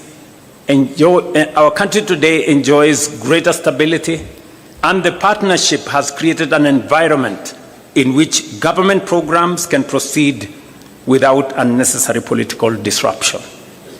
Opportunities for our young people are expanding, with government programs now reaching hundreds of thousands of young people across the nation. Through initiatives in housing, health, agriculture, education, the digital and creative economy, as well as the labor mobility programs, we are deliberately expanding new avenues for employment. Allow me, ladies and gentlemen, to paraphrase, because I have been particularly meticulous in trying to find out where we are in the process of implementing the 10-point agenda. And just for the record, the 10-point agenda was not imposed on us. The 10-point agenda was our commitment, voluntary commitment between our parties in respect to the people of Kenya. There are some people who want to appoint themselves supervisors, as if we made the commitment to them. We did not make the commitment to them. We made the commitment to the people of Kenya. And our responsibility and reporting is to the people of Kenya. And let me say the following. We did this, and we set the standard very high ourselves, because we believe that is what we should do for the people of Kenya. Not because anybody forced us, not because anybody imposed it on us, but it is because it is our commitment that Kenyans deserve a higher standard of leadership and delivery. I know the matters of NADCO has been spoken very ably by the presenters of the report. We all agree that one of the most pertinent issues in NADCO was the issue of electoral reforms, and especially the appointment of commissioners to the IEBC. You remember very well that that was a very big debate. Today, we have gone through the process. The court processes have been dispensed with, and today we have a functioning Independent Electoral and Boundaries Commission. It has already conducted several by-elections, and as a show of confidence in this broad-based administration, all the parliamentary elections that have been held have been won by broad-based. I said all of them. Yes, just for good record, and we are not yeah, to say me. That's what it is. Yeah, those are the facts. In fact, the last by-elections that were held, of the 4 seats that were in contest, Broad-Based won all of them. Again, for good record. But that is not what I'm trying to say here. I'm trying to say that we are faithful to our commitment. On matters to do with legislation that is there in Parliament, we know there has been back and forth between the two houses. We will be recommending in this PG that we have a broad-based negotiating team. One that is going to sit with both houses of Parliament, comprising membership from both houses of Parliament. Because if broad-based decides, Parliament will decide. Is that true? Yes. Because we have the numbers to drive it through both houses of Parliament. So I want us to raise the standard a bit so that we establish a broad-based negotiating committee or mediation committee to assist us on all the items that have been presented for legislation in Parliament by NADCO. One has already been dispensed with. The matter of NGCDF, the courts have given direction, and therefore the legislation that had been presented to Parliament is now what the lawyers called factors of issue. I mean, it's been dispensed with. So we now need to pick on what the directions court has given to do the rest of the funds. Let me speak specifically to some 6 or 7 critical issues that I have distilled from the report that was presented to us, especially on those 6 or 7 issues. Number one is inclusivity, and especially the matter of cost of living. The people of Kenya have spoken with clarity on how they want our country to be much more inclusive, and for us to be able to have a society that leaves nobody behind. We have done 5 issues on this subject of inclusivity and cost of living. Number one, we now have a policy on the marginalized in Kenya. We have provided bursaries for their children. We have provided many other interventions that will assist minorities, people who perceive to be marginalized, for them to be brought into the bracket and so that they are not left behind. We have deliberately dealt on matters that finally dictate cost of living.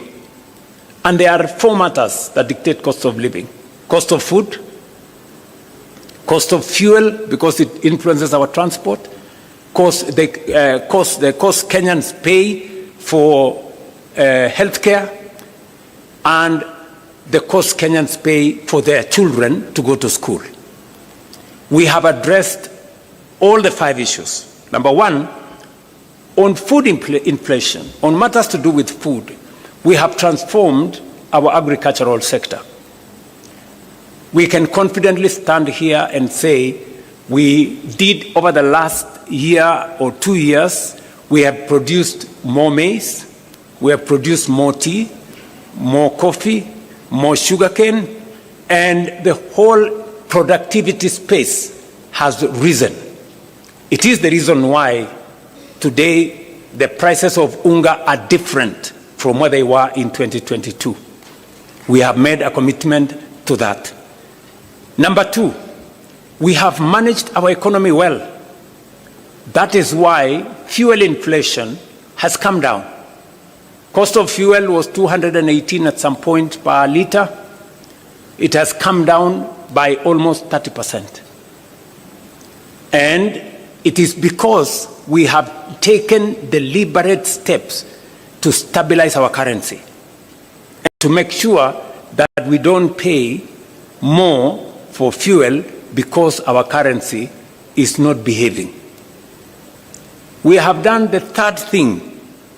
On matters to do with school fees, you all remember we have undertaken education reform.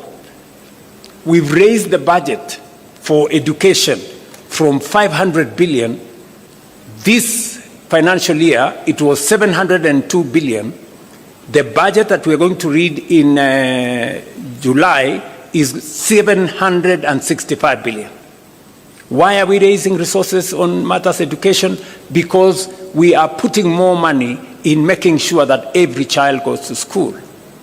We have not only hired more teachers, because if government does not pay for those teachers, boards of governors pay for them, which means parents pay for them. We've hired more teachers to lift up the burden on parents from paying board of governors teachers. Number two, we have reduced fees for our university and TVET institutions by between 10 and 40%. The committees on education are here. We have also, as of this week, reduced the fees for our TVET institutions from 105,000 per year to now a standardized 67,000 per year. You heard the Minister for Education announce that this week. It is because we want to make sure that we lift the burden of parents on matters to do with school fees. And that is the standardized fee. And then we will now go in with all the bursaries the counties are given, all the bursaries the NGCDF is giving, and we have signed agreements with counties. You remember the Comptroller of Budget did raise issues on counties supporting bursaries. The Ministry of Education has signed with all the counties. Now, county governments can give bursaries to all our children because there are no children for national government or county government. That is a step in making sure that we reduce the burden on parents on matters to do with the education of their children. You all know that also we have lifted a heavy load that would otherwise be borne by Kenyans on matters to do with universal health coverage. Today, as the numbers we have been told here, we are actually closing to 30. I think by next week or the week after, 30 million Kenyans will be on social health insurance. And this week, forget about the propaganda in the headline of the news that we lost, some 50 billion can be lost. You know, people are mad. If we lose 50 billion, it means there will be nothing to pay in no hospital. This week alone, we are paying 16.2 billion shillings, this week alone, for PHC and for SHIF. This week alone. We are paying the highest amounts of money to any hospital that has ever been paid under any other administration or under any other program. That is the reality. That is a fact.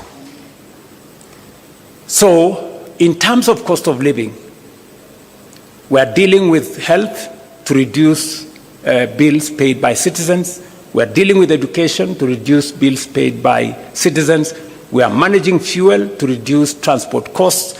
We are dealing with food so that we can reduce the cost of living. So I want members of this PG to walk with your heads high. This administration, the administration you have formed, is tackling cost of living head on. And finally, we are making sure that more Kenyans have income. Today, I report to this PG, we have 1.8 million Kenyans who are not working in 2022. Today they are working. 1.8 million.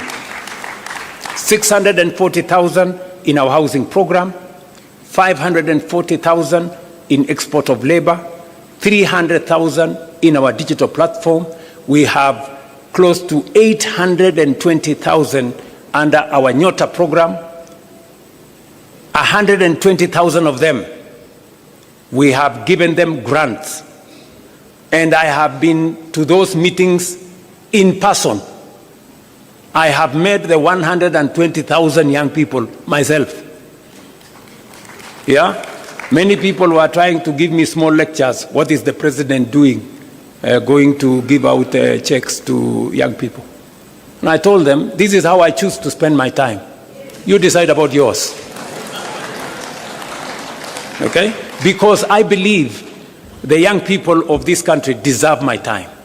And time spent with those young people, talking to them, is time well spent as far as I'm concerned. And I have asked the Deputy President and the ministry is concerned to look at opportunities, and we are discussing with our partners to look at opportunities to expand that program. We believe it is a successful program. Many young people have stepped forward, and we believe we can do more and maybe extend that program to close to 2 million young people in Kenya.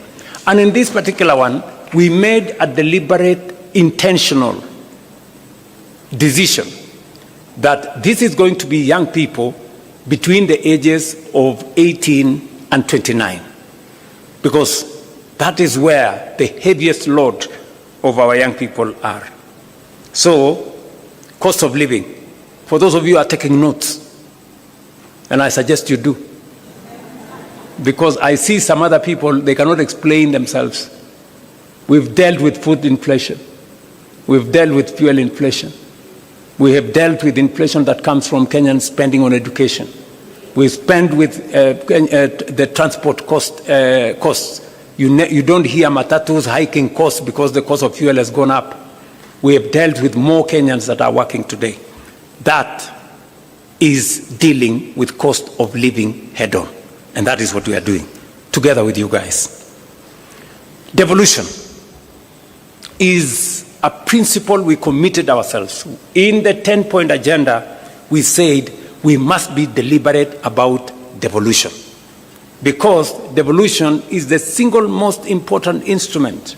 In fact, it is the heart of the new constitution, making sure that resources and the power to decide on those resources goes to the grassroots.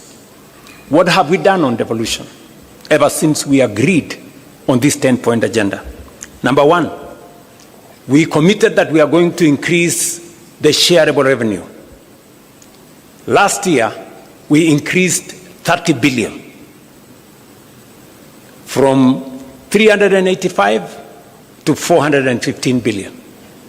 This year, we are going to increase from 415 billion by another 35 billion to 450 billion. That is the commitment we made to ourselves that we would do. Number two, in the past, disbursements to devolved units would go, and by the way, I'm talking about shareable revenue. I'm not talking about all the resources that go to the counties. Aside from the 415 billion that's going to counties, we have another 70 billion that is going to counties. That is close to half a trillion to the counties. We might be asking a few questions to our governors. Yeah? So next year, definitely, when we do the 450 shareable revenue, we will be going towards 550 billion. We'll have crossed the $500 billion line on resources going to our counties. Number two, and so that before Anyang' Nyong'o tells us we do more, yeah? and we are going to do more. In the past, money meant for devolution, some of it would be carried over to the next year because not all the monies were disbursed. I stand here today. For the last 2 years, we have not carried over a single cent. We have paid all the monies for devolution. At the end of the year, we made sure that we didn't cross over with any. That is going to be the same this year. We will not carry over any resources. We will pay money meant for devolution to devolution. The yearly commitment will be met. Number 3, in order to enhance the efficiency of devolution, especially the efficiency of accountability, we made a commitment under the 10-point agenda that we are going to support the county assemblies to be autonomous and independent so that they can carry out their oversight role properly. Parliament, both houses, did agree with us. They brought the bill to me. I signed the bill, and from this June, in the next budget, county assemblies will have their own independent budgets. They will no longer need to make friends with the county governments or to be friends of governors for them to get their resources. They can then, hopefully, we are going to be expecting of the county assemblies to exercise their oversight mandate much more robustly, because now they will not have excuses that in case they are too tough on the governors, they may lack the resources for their county assemblies. That will now be a thing of the past. And then number 4, on devolution again, we realize that just as we have the national administration, the county assemblies, members of county assemblies and governors have no pension.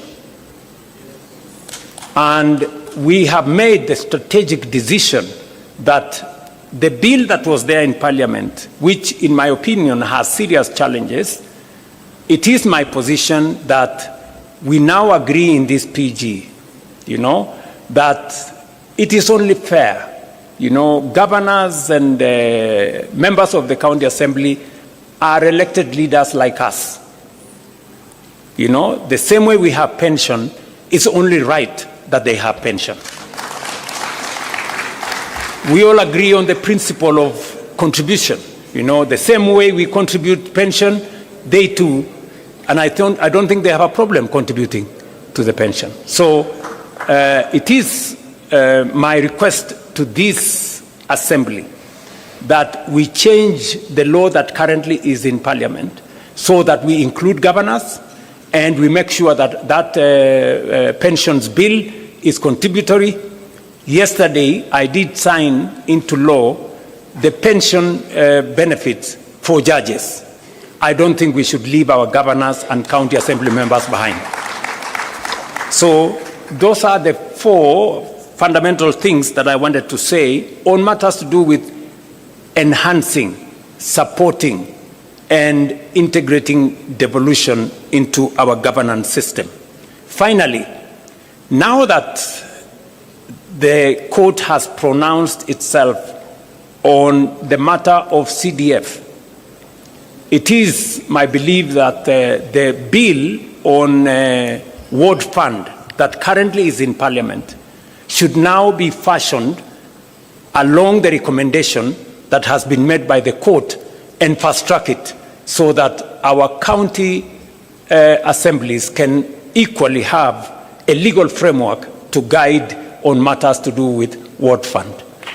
And I don't think this great assembly of PG has any problem with that. Do we really have a problem with that? Very good. So I think that will be the next thing we are going to do. And I appreciate that many governors have already implemented the ward fund even without this legislation. Now, let me go to the third issue that I thought is important for us. The matter to do with leadership, integrity, and the fight against corruption. This is a key commitment that we made under the 10-point agenda. Now, let me say the following on this matter. Number 1, as part of our commitment to leadership, integrity, and the fight against corruption, you know very well we had a candid conversation on holding ourselves as leaders to the highest standard of integrity. You remember, members here, I don't want to remind you, but you remember we had a difficult decision. We had a difficult conversation, right, on that matter. It is because we chose ourselves, these members, we chose that we need to raise the bar. And I want to thank members of parliament here. You passed the conflict of interest bill, which I signed into law. If there is a demonstration of leaders sitting here that they want to be held to the highest standard of integrity, it is your passing of the conflict of interest bill. Today, it is law in Kenya. And I want to congratulate both houses for stepping up and measuring up to the yardstick of integrity. Number two, we have taken the deliberate decision that to eliminate corruption, to remove inefficiency, we must digitize all government services. Today, from 320 government services in 2022, we have 30,000 government services digitized. That has significantly eliminated bottlenecks. eCitizen today collects more than 1 billion shillings every day. It is a platform that is traceable. It is a platform that's accountable. The old system where people were paying cash and paying through checks and paying through corners and paying through pay bills, we have stopped. And today, if you pay on eCitizen, you don't need a receipt because it is traceable from who paid, for what service, to what account. We have digitized government services as part of our commitment to eliminating corruption. Number two, I did sign into law, June last year, the money laundering and anti-terrorism financing law. Again, as our commitment as an administration and as a country to transparency, to accountability, that illicit flow of money does not find its way into Kenya. As I speak to you, we also undertook three significant steps as a means of accountability and reducing on corruption. Professor Anyang', who was in our treasury, will tell you we have been struggling for the last almost 20 years to do what we called single treasury account. It has never happened. It has happened this year. We have been struggling to do what we call zero-based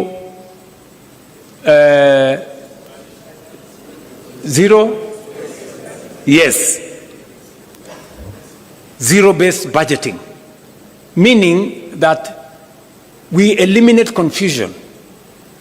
There was an element where people were saying corruption is budgeted.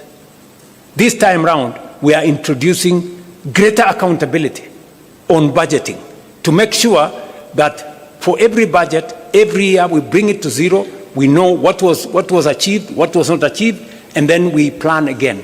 So those two, and then finally, we are undertaking the e-government procurement. We know it has caused difficulties. It has not been easy. But it has not been easy because those people who are used to manipulating things and tenders and what have really fought this matter. We agreed on EGP like 8 years ago. I think it was 2020. It has been in the books. It has never been implemented. We have implemented it this year. Why? Because we want government procurement to be transparent. We want accountability. And we want to know if you are selling to government, are we getting a fair price? Who is supplying the tender? For how much? And it must be open in a portal where all people involved can follow, so that if I don't get the tender, it means I was not the lowest or I did not meet the qualifications. That is what we are doing in matters to do with integrity and making sure that leadership is held to account. Let me also say that we have enhanced the place of the Kenya Anti-Corruption Commission. They have concluded 143 cases, investigations. They have already obtained in the last 3 years 86 convictions, and because we have always been told convictions is a challenge, we have achieved 86 convictions, and especially we have enhanced their capacity to seize assets. We've already obtained assets of 9.8 billion, which have now come back to government, and we are pursuing assets worth 22 billion, assets that were obtained by corrupt means. And we say those assets must be surrendered to the government of Kenya. On the fourth item that I wanted to speak to is on the matter of debt. In fact, if you look at the 10-point agenda, there was a bullet, standalone, national debt. The national debt has been a very big challenge to Kenya. In fact, debt almost brought our country to its knees. You heard what Professor Kidure said, that in 2022, there were 6 countries that everybody believed in the world they were going to default on their foreign financial obligations. One of them was Kenya. And why was Kenya there? Because we had the highest, the largest Eurobond of $2 billion. And I remember my good friend John Buddy saying, I mean, this debt was there, everybody knew it was coming up, and nobody was doing something about it. You know, we were just waiting. And so the first thing when we came into office, we said we can't. This country cannot default, because many people don't understand the consequences of a country defaulting on its foreign obligations. It just turns your economy into something else. Just look at what happened in one of our neighboring countries. I don't want to mention names. When they defaulted, their currency was devalued by 100%. Just imagine Kenya's currency moving from 120 to 240. Would we have a country left here? And you know, there were very many people who were persuaded that the Kenya currency was going to go to 200. In fact, I remember speaking to one of the bankers, who is no longer my friend, because he was among the people who, you know, imagined, they were already piling up dollars, because they imagined that when it gets to 200, they will make a killing. Unfortunately for them, they had to make losses, because the 200 shilling dollar did not happen. So we had to intentionally deal with the debt. What have we done on matters to do with debt? Number one, we made sure that we did whatever it took. And I appreciate that I had to make some very difficult decisions for us to be able to escape that default. We had to cut down on spending by about 300 billion.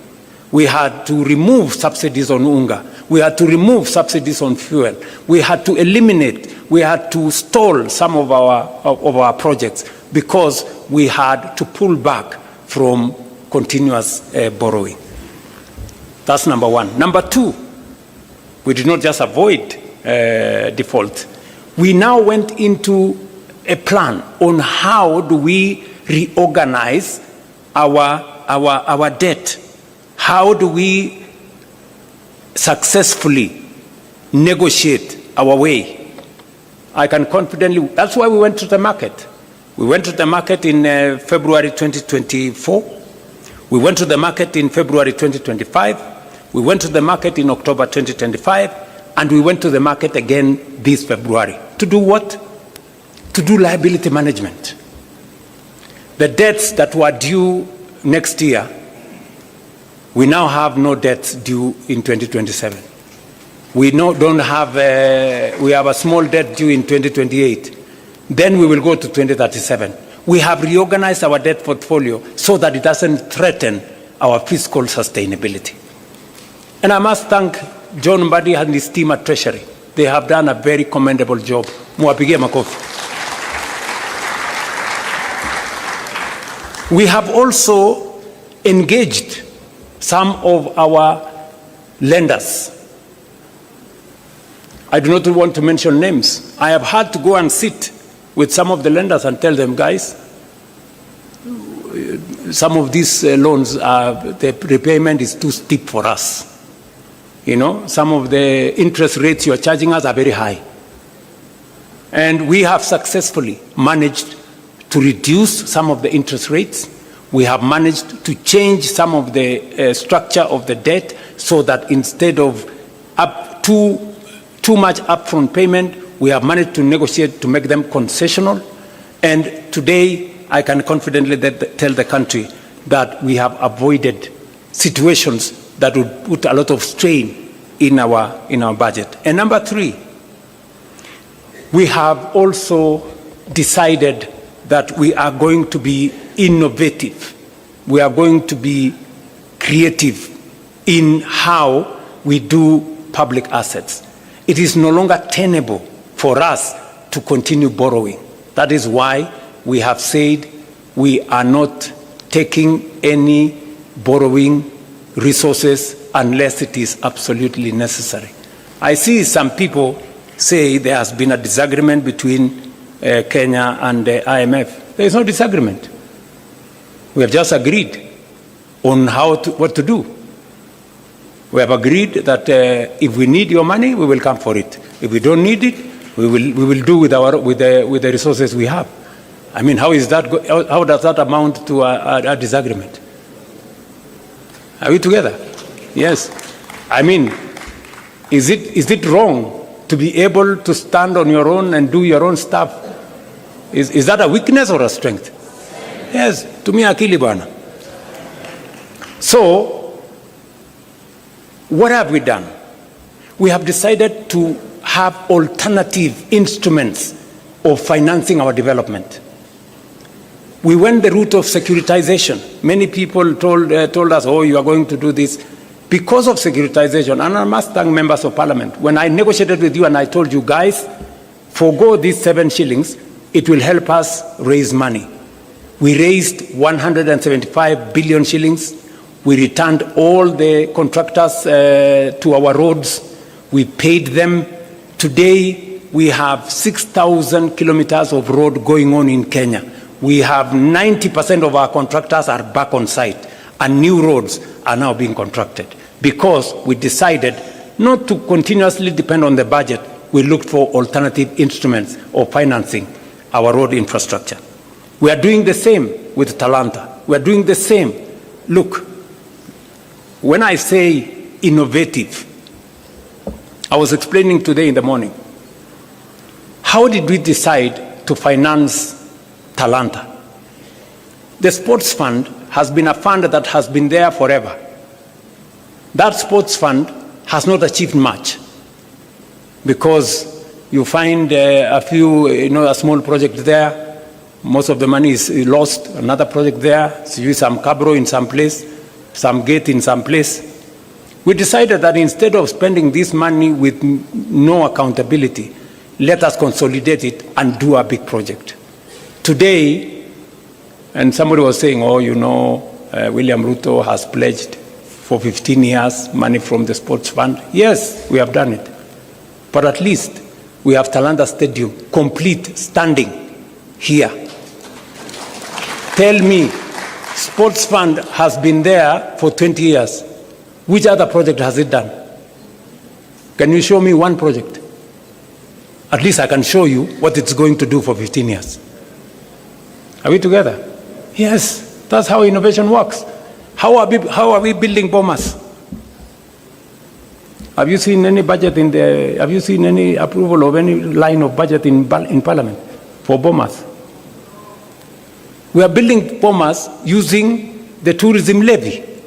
Tourism levy has never done anything for this country for the last 30 years. Nothing. Kuna kitu mara sijui nini naenda kusponsor kitu moja hapo, naenda kusponsor pale, nagawiwa sijui waziri achukue pesa ngapi, sijui nani achukue pesa ngapi. Today, that money is building Bomas.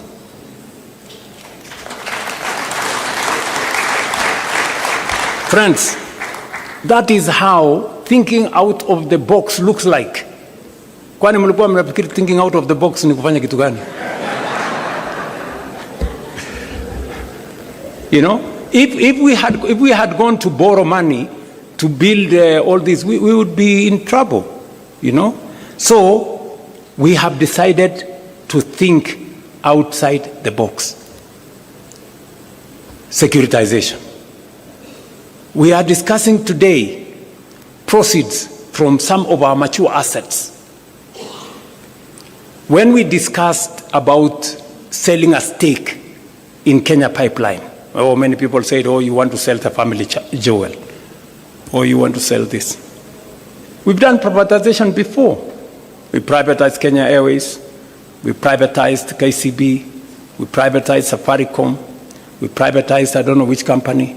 But today, we cannot account for the proceeds of that privatization. We are doing it differently. And that is why Parliament passed the National Infrastructure Fund. It is not an experiment, as I said yesterday. It is what other countries have done. It's what India has done. It's what the UK has done. It's what Ghana has done. It's what South Africa have done. And that is the way to the future. This morning, Leo, I rang the bell at Nairobi's Securities Exchange, and we collected 106 billion from the sale of our stake in Kenya Pipeline IPO. And we are going to put that money in the National Infrastructure Fund. You know, let me explain to you. If we don't have the National Infrastructure Fund, the National Infrastructure Fund gives us a different leverage. It multiplies that 106 billion 10 times. You know, not through magic, no. Through innovation, creativity, and financing.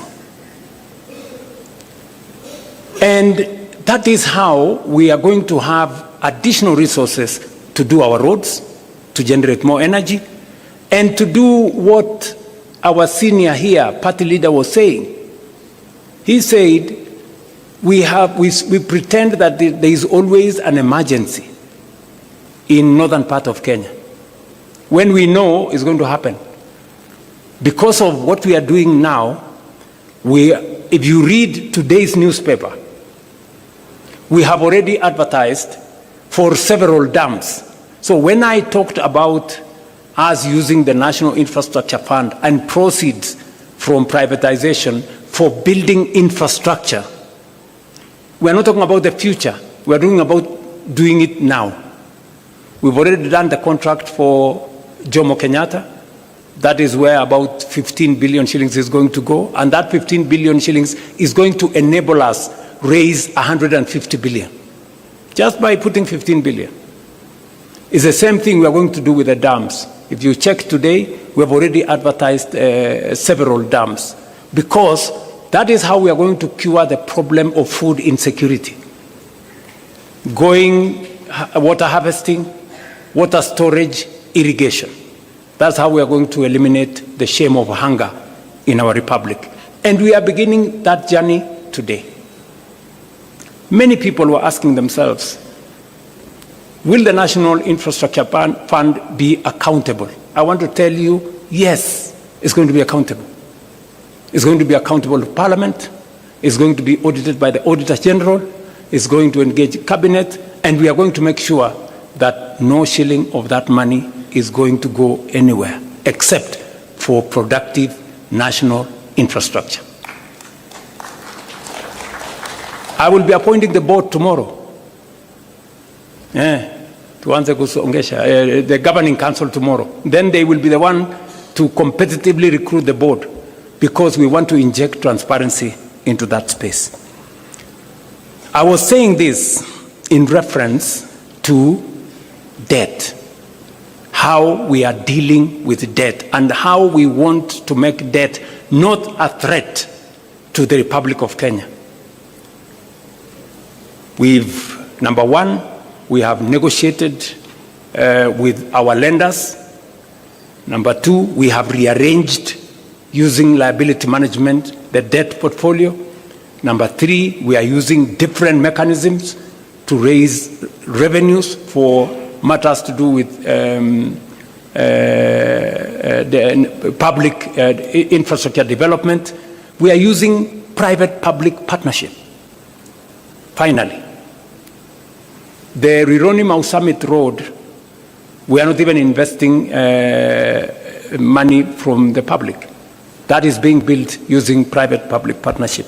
And that is how we are going to grow our country without putting too much burden on citizens on taxation or over borrowing from everywhere. So, national debt. So if anybody was doubting the commitment of the broad-based government or our commitment to the 10-point agenda, I have explained with clarity what we are doing, because we set up this exam ourselves. We wanted the highest standard for ourselves so that we can serve the Kenya people better. Let me go finally to one more issue, and that is the issue of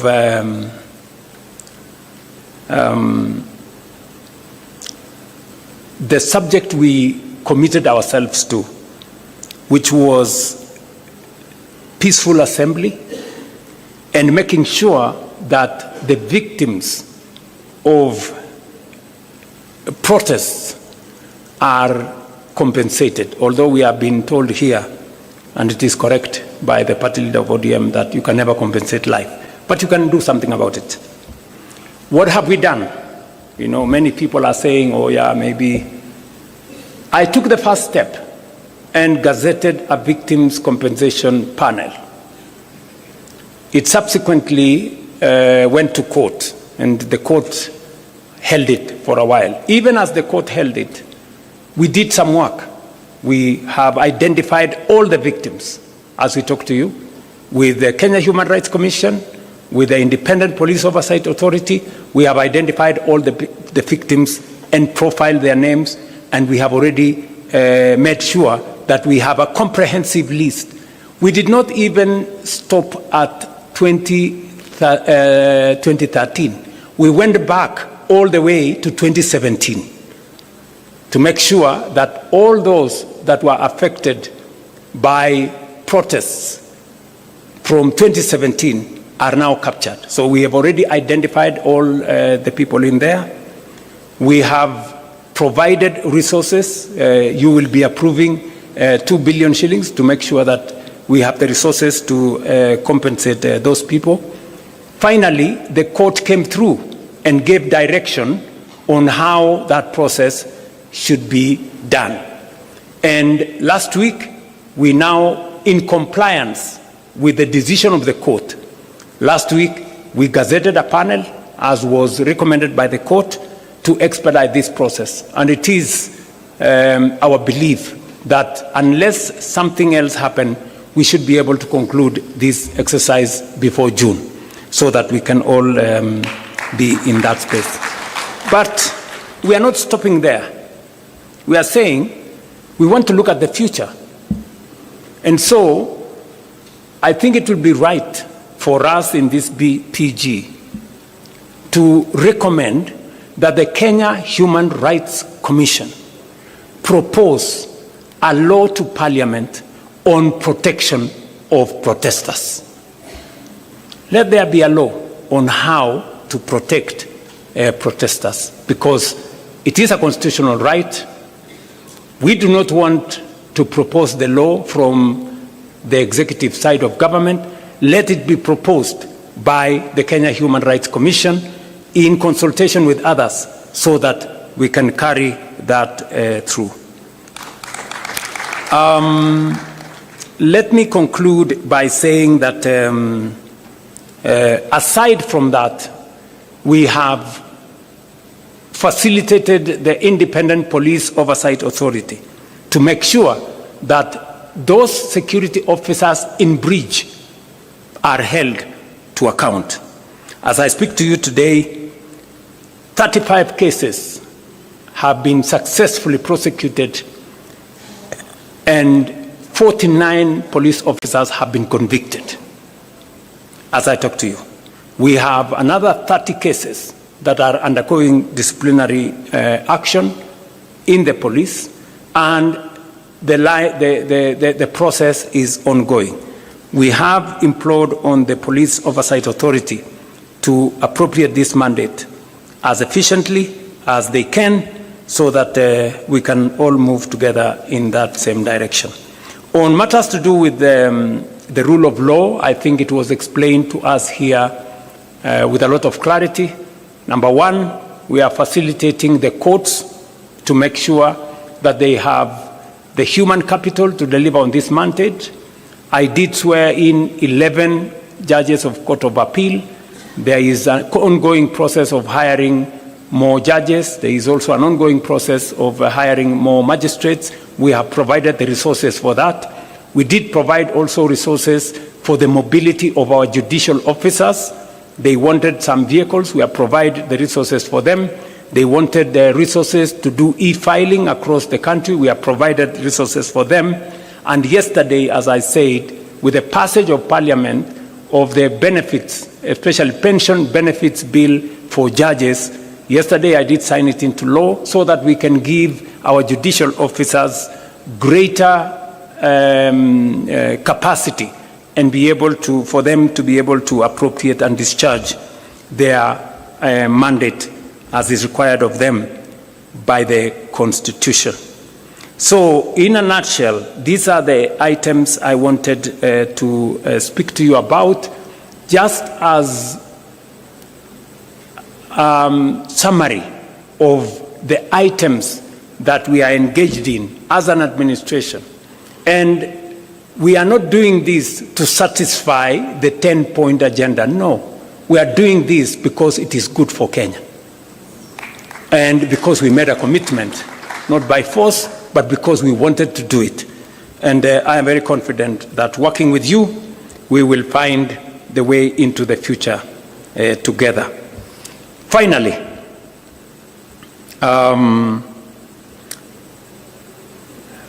while some initiatives have taken longer due to parliamentary and other judicial procedures, we must now accelerate the passage of the laws that are there in Parliament. And I do recommend that we establish a mediation committee, a broad-based mediation committee, to negotiate between the two houses of Parliament so that we can fast-track whatever is remaining of the 10-point agenda. I know the committee, the Oversight Committee, have requested us to extend their term by only 60 days for them to conclude some of the processes they are doing. And I think it's only fair. They have done a great job. I think it's only fair that we extend that by 60 days. I don't know whether that is agreeable to members here. Will as many as of that opinion say aye? Aye. Will as many of the contrary opinion don't speak? Okay. All right.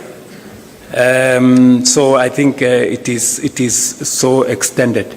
And finally, I want to secure your concurrence that we ask the leadership of Parliament to establish a mediation, a broad-based mediation committee to negotiate on some of the issues that are outstanding on the NADCO bills that are in Parliament. Do we agree that we establish a broad-based mediation committee? I put the question. Will as many as of that opinion that we establish a broad-based mediation committee say aye? Aye. Will as many as of the contrary opinion shut up? Namaze. Okay, so I think that is that. And finally, I want to request that with where we have reached, I don't know whether this is the right point for us to say this. Where we have reached in the consultation, I will maybe want to ask the leadership to come and read for us the summary of what we have achieved. But let me say the following, because following consultations between the party leader of ODM and myself, on behalf of all of us, the UDA management committee did endorse that we begin consultations between UDA Kenya Kwanza and ODM. It was also approved by the National Executive Committee of UDA, and it was also approved by the National Governing Council of UDA. The same happened for ODM. There was, I think, a meeting of the management committee of ODM, NEC, and also the other organs. It is my proposal that this PG endorses what was agreed in the organs of ODM and in the organs of UDA as a means of carrying also the decision as endorsed by this joint parliamentary group. I don't know whether that is a good place for me to put the question. I therefore put a question that as many as of the opinion that they agree with the decisions of the organs of ODM and the organs of UDA on the process of engagement between our two formations, as many as of those who agree with the decisions of the organs of the party say aye. Aye. As many as of a contrary opinion say something? Nothing. Okay, they say nothing. The ayes have it. I don't know whether there is another matter. Yes, there is a final matter. Just hold on, Chair. There is a final matter that it is my request and that of the party leader of ODM that as a way of now progressing our consultations in line with the authority given to us by the organs of the party, that this PG endorses the formation of a technical committee to now take the process forward of 4 members from ODM and 4 members from UDA to craft for the party leader of ODM and myself a technical committee to put together how we take this process into the future as recommended by the party organs of the 2 formations.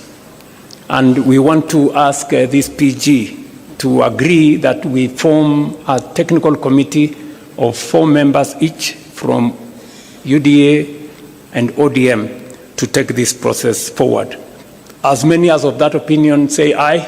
Aye. As many as of a contrary opinion, if they want to say something, they have nothing to say. Okay. The ayes have it. Okay, it is, I think for good record, we should say the ayes have it. I think I have discharged my mandate as permitted by Daktari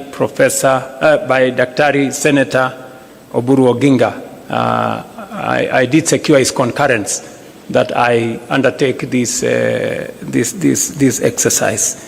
So I want to say thank you very much. I leave now the other processes to the rest of the people. Yes, yes? You want to say something? Are you sure you want to say something?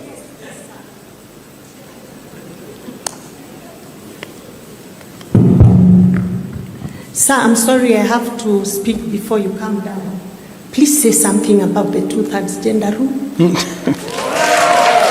It is silent in this report, even under the recommendations of the ZANI committee. They are silent about the way forward. No, it is not there. It's just there. mentioned. It is there, Can somebody read out the Chair, it is there, says. Your Excellency, please let me read for you. We cannot make such a fatal mistake. You know, Your Excellency. Item number 1, constitutional amendment. Yes. Yeah, but So, you know, sir, you know how critical this matter is. Yes. Your pronouncement means a lot to the women of this country. It is very, very important that this is mentioned right here and now, respectfully. Let me be specific. Let me be specific. Part of the reason why we believe there is need for a broad-based mediation committee is because the constitutional amendments that have been proposed, including that specific one on 2/3 gender rule, we need as a broad-based to agree on a common position, both in the National Assembly and the Senate. And primarily, that is the reason why we are proposing that mediation committee. And we all agree in this PG that we are in support, at least party leader Oburu Oginga and myself support 100% the matter of the 2/3 gender rule, and this parliamentary group in its entirety, without any exceptions, support the 2-gender rule. Will ask 2/3 gender rule. Will as many as of that opinion say aye? Honestly says, we are all in. Yeah, we are all in. So thank you very much.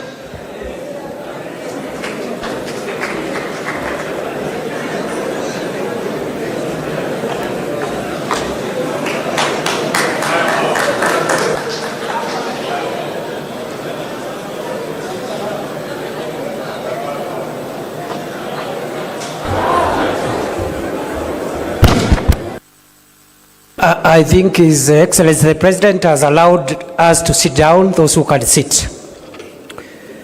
Ni fire, see fire. Ni power, see power. Fire, power. Now, we've run out of time. We will very quickly conclude by acknowledging Your Excellency in this meeting. We have had the attendance of 137 National Assembly members of UDA and 68 from ODM. 137, from UDA and its affiliates in Kenya Kwanza, and 68 from ODM, total 205. Members of the Senate from Kenya Kwanza, 22, and 38 from ODM, total 60.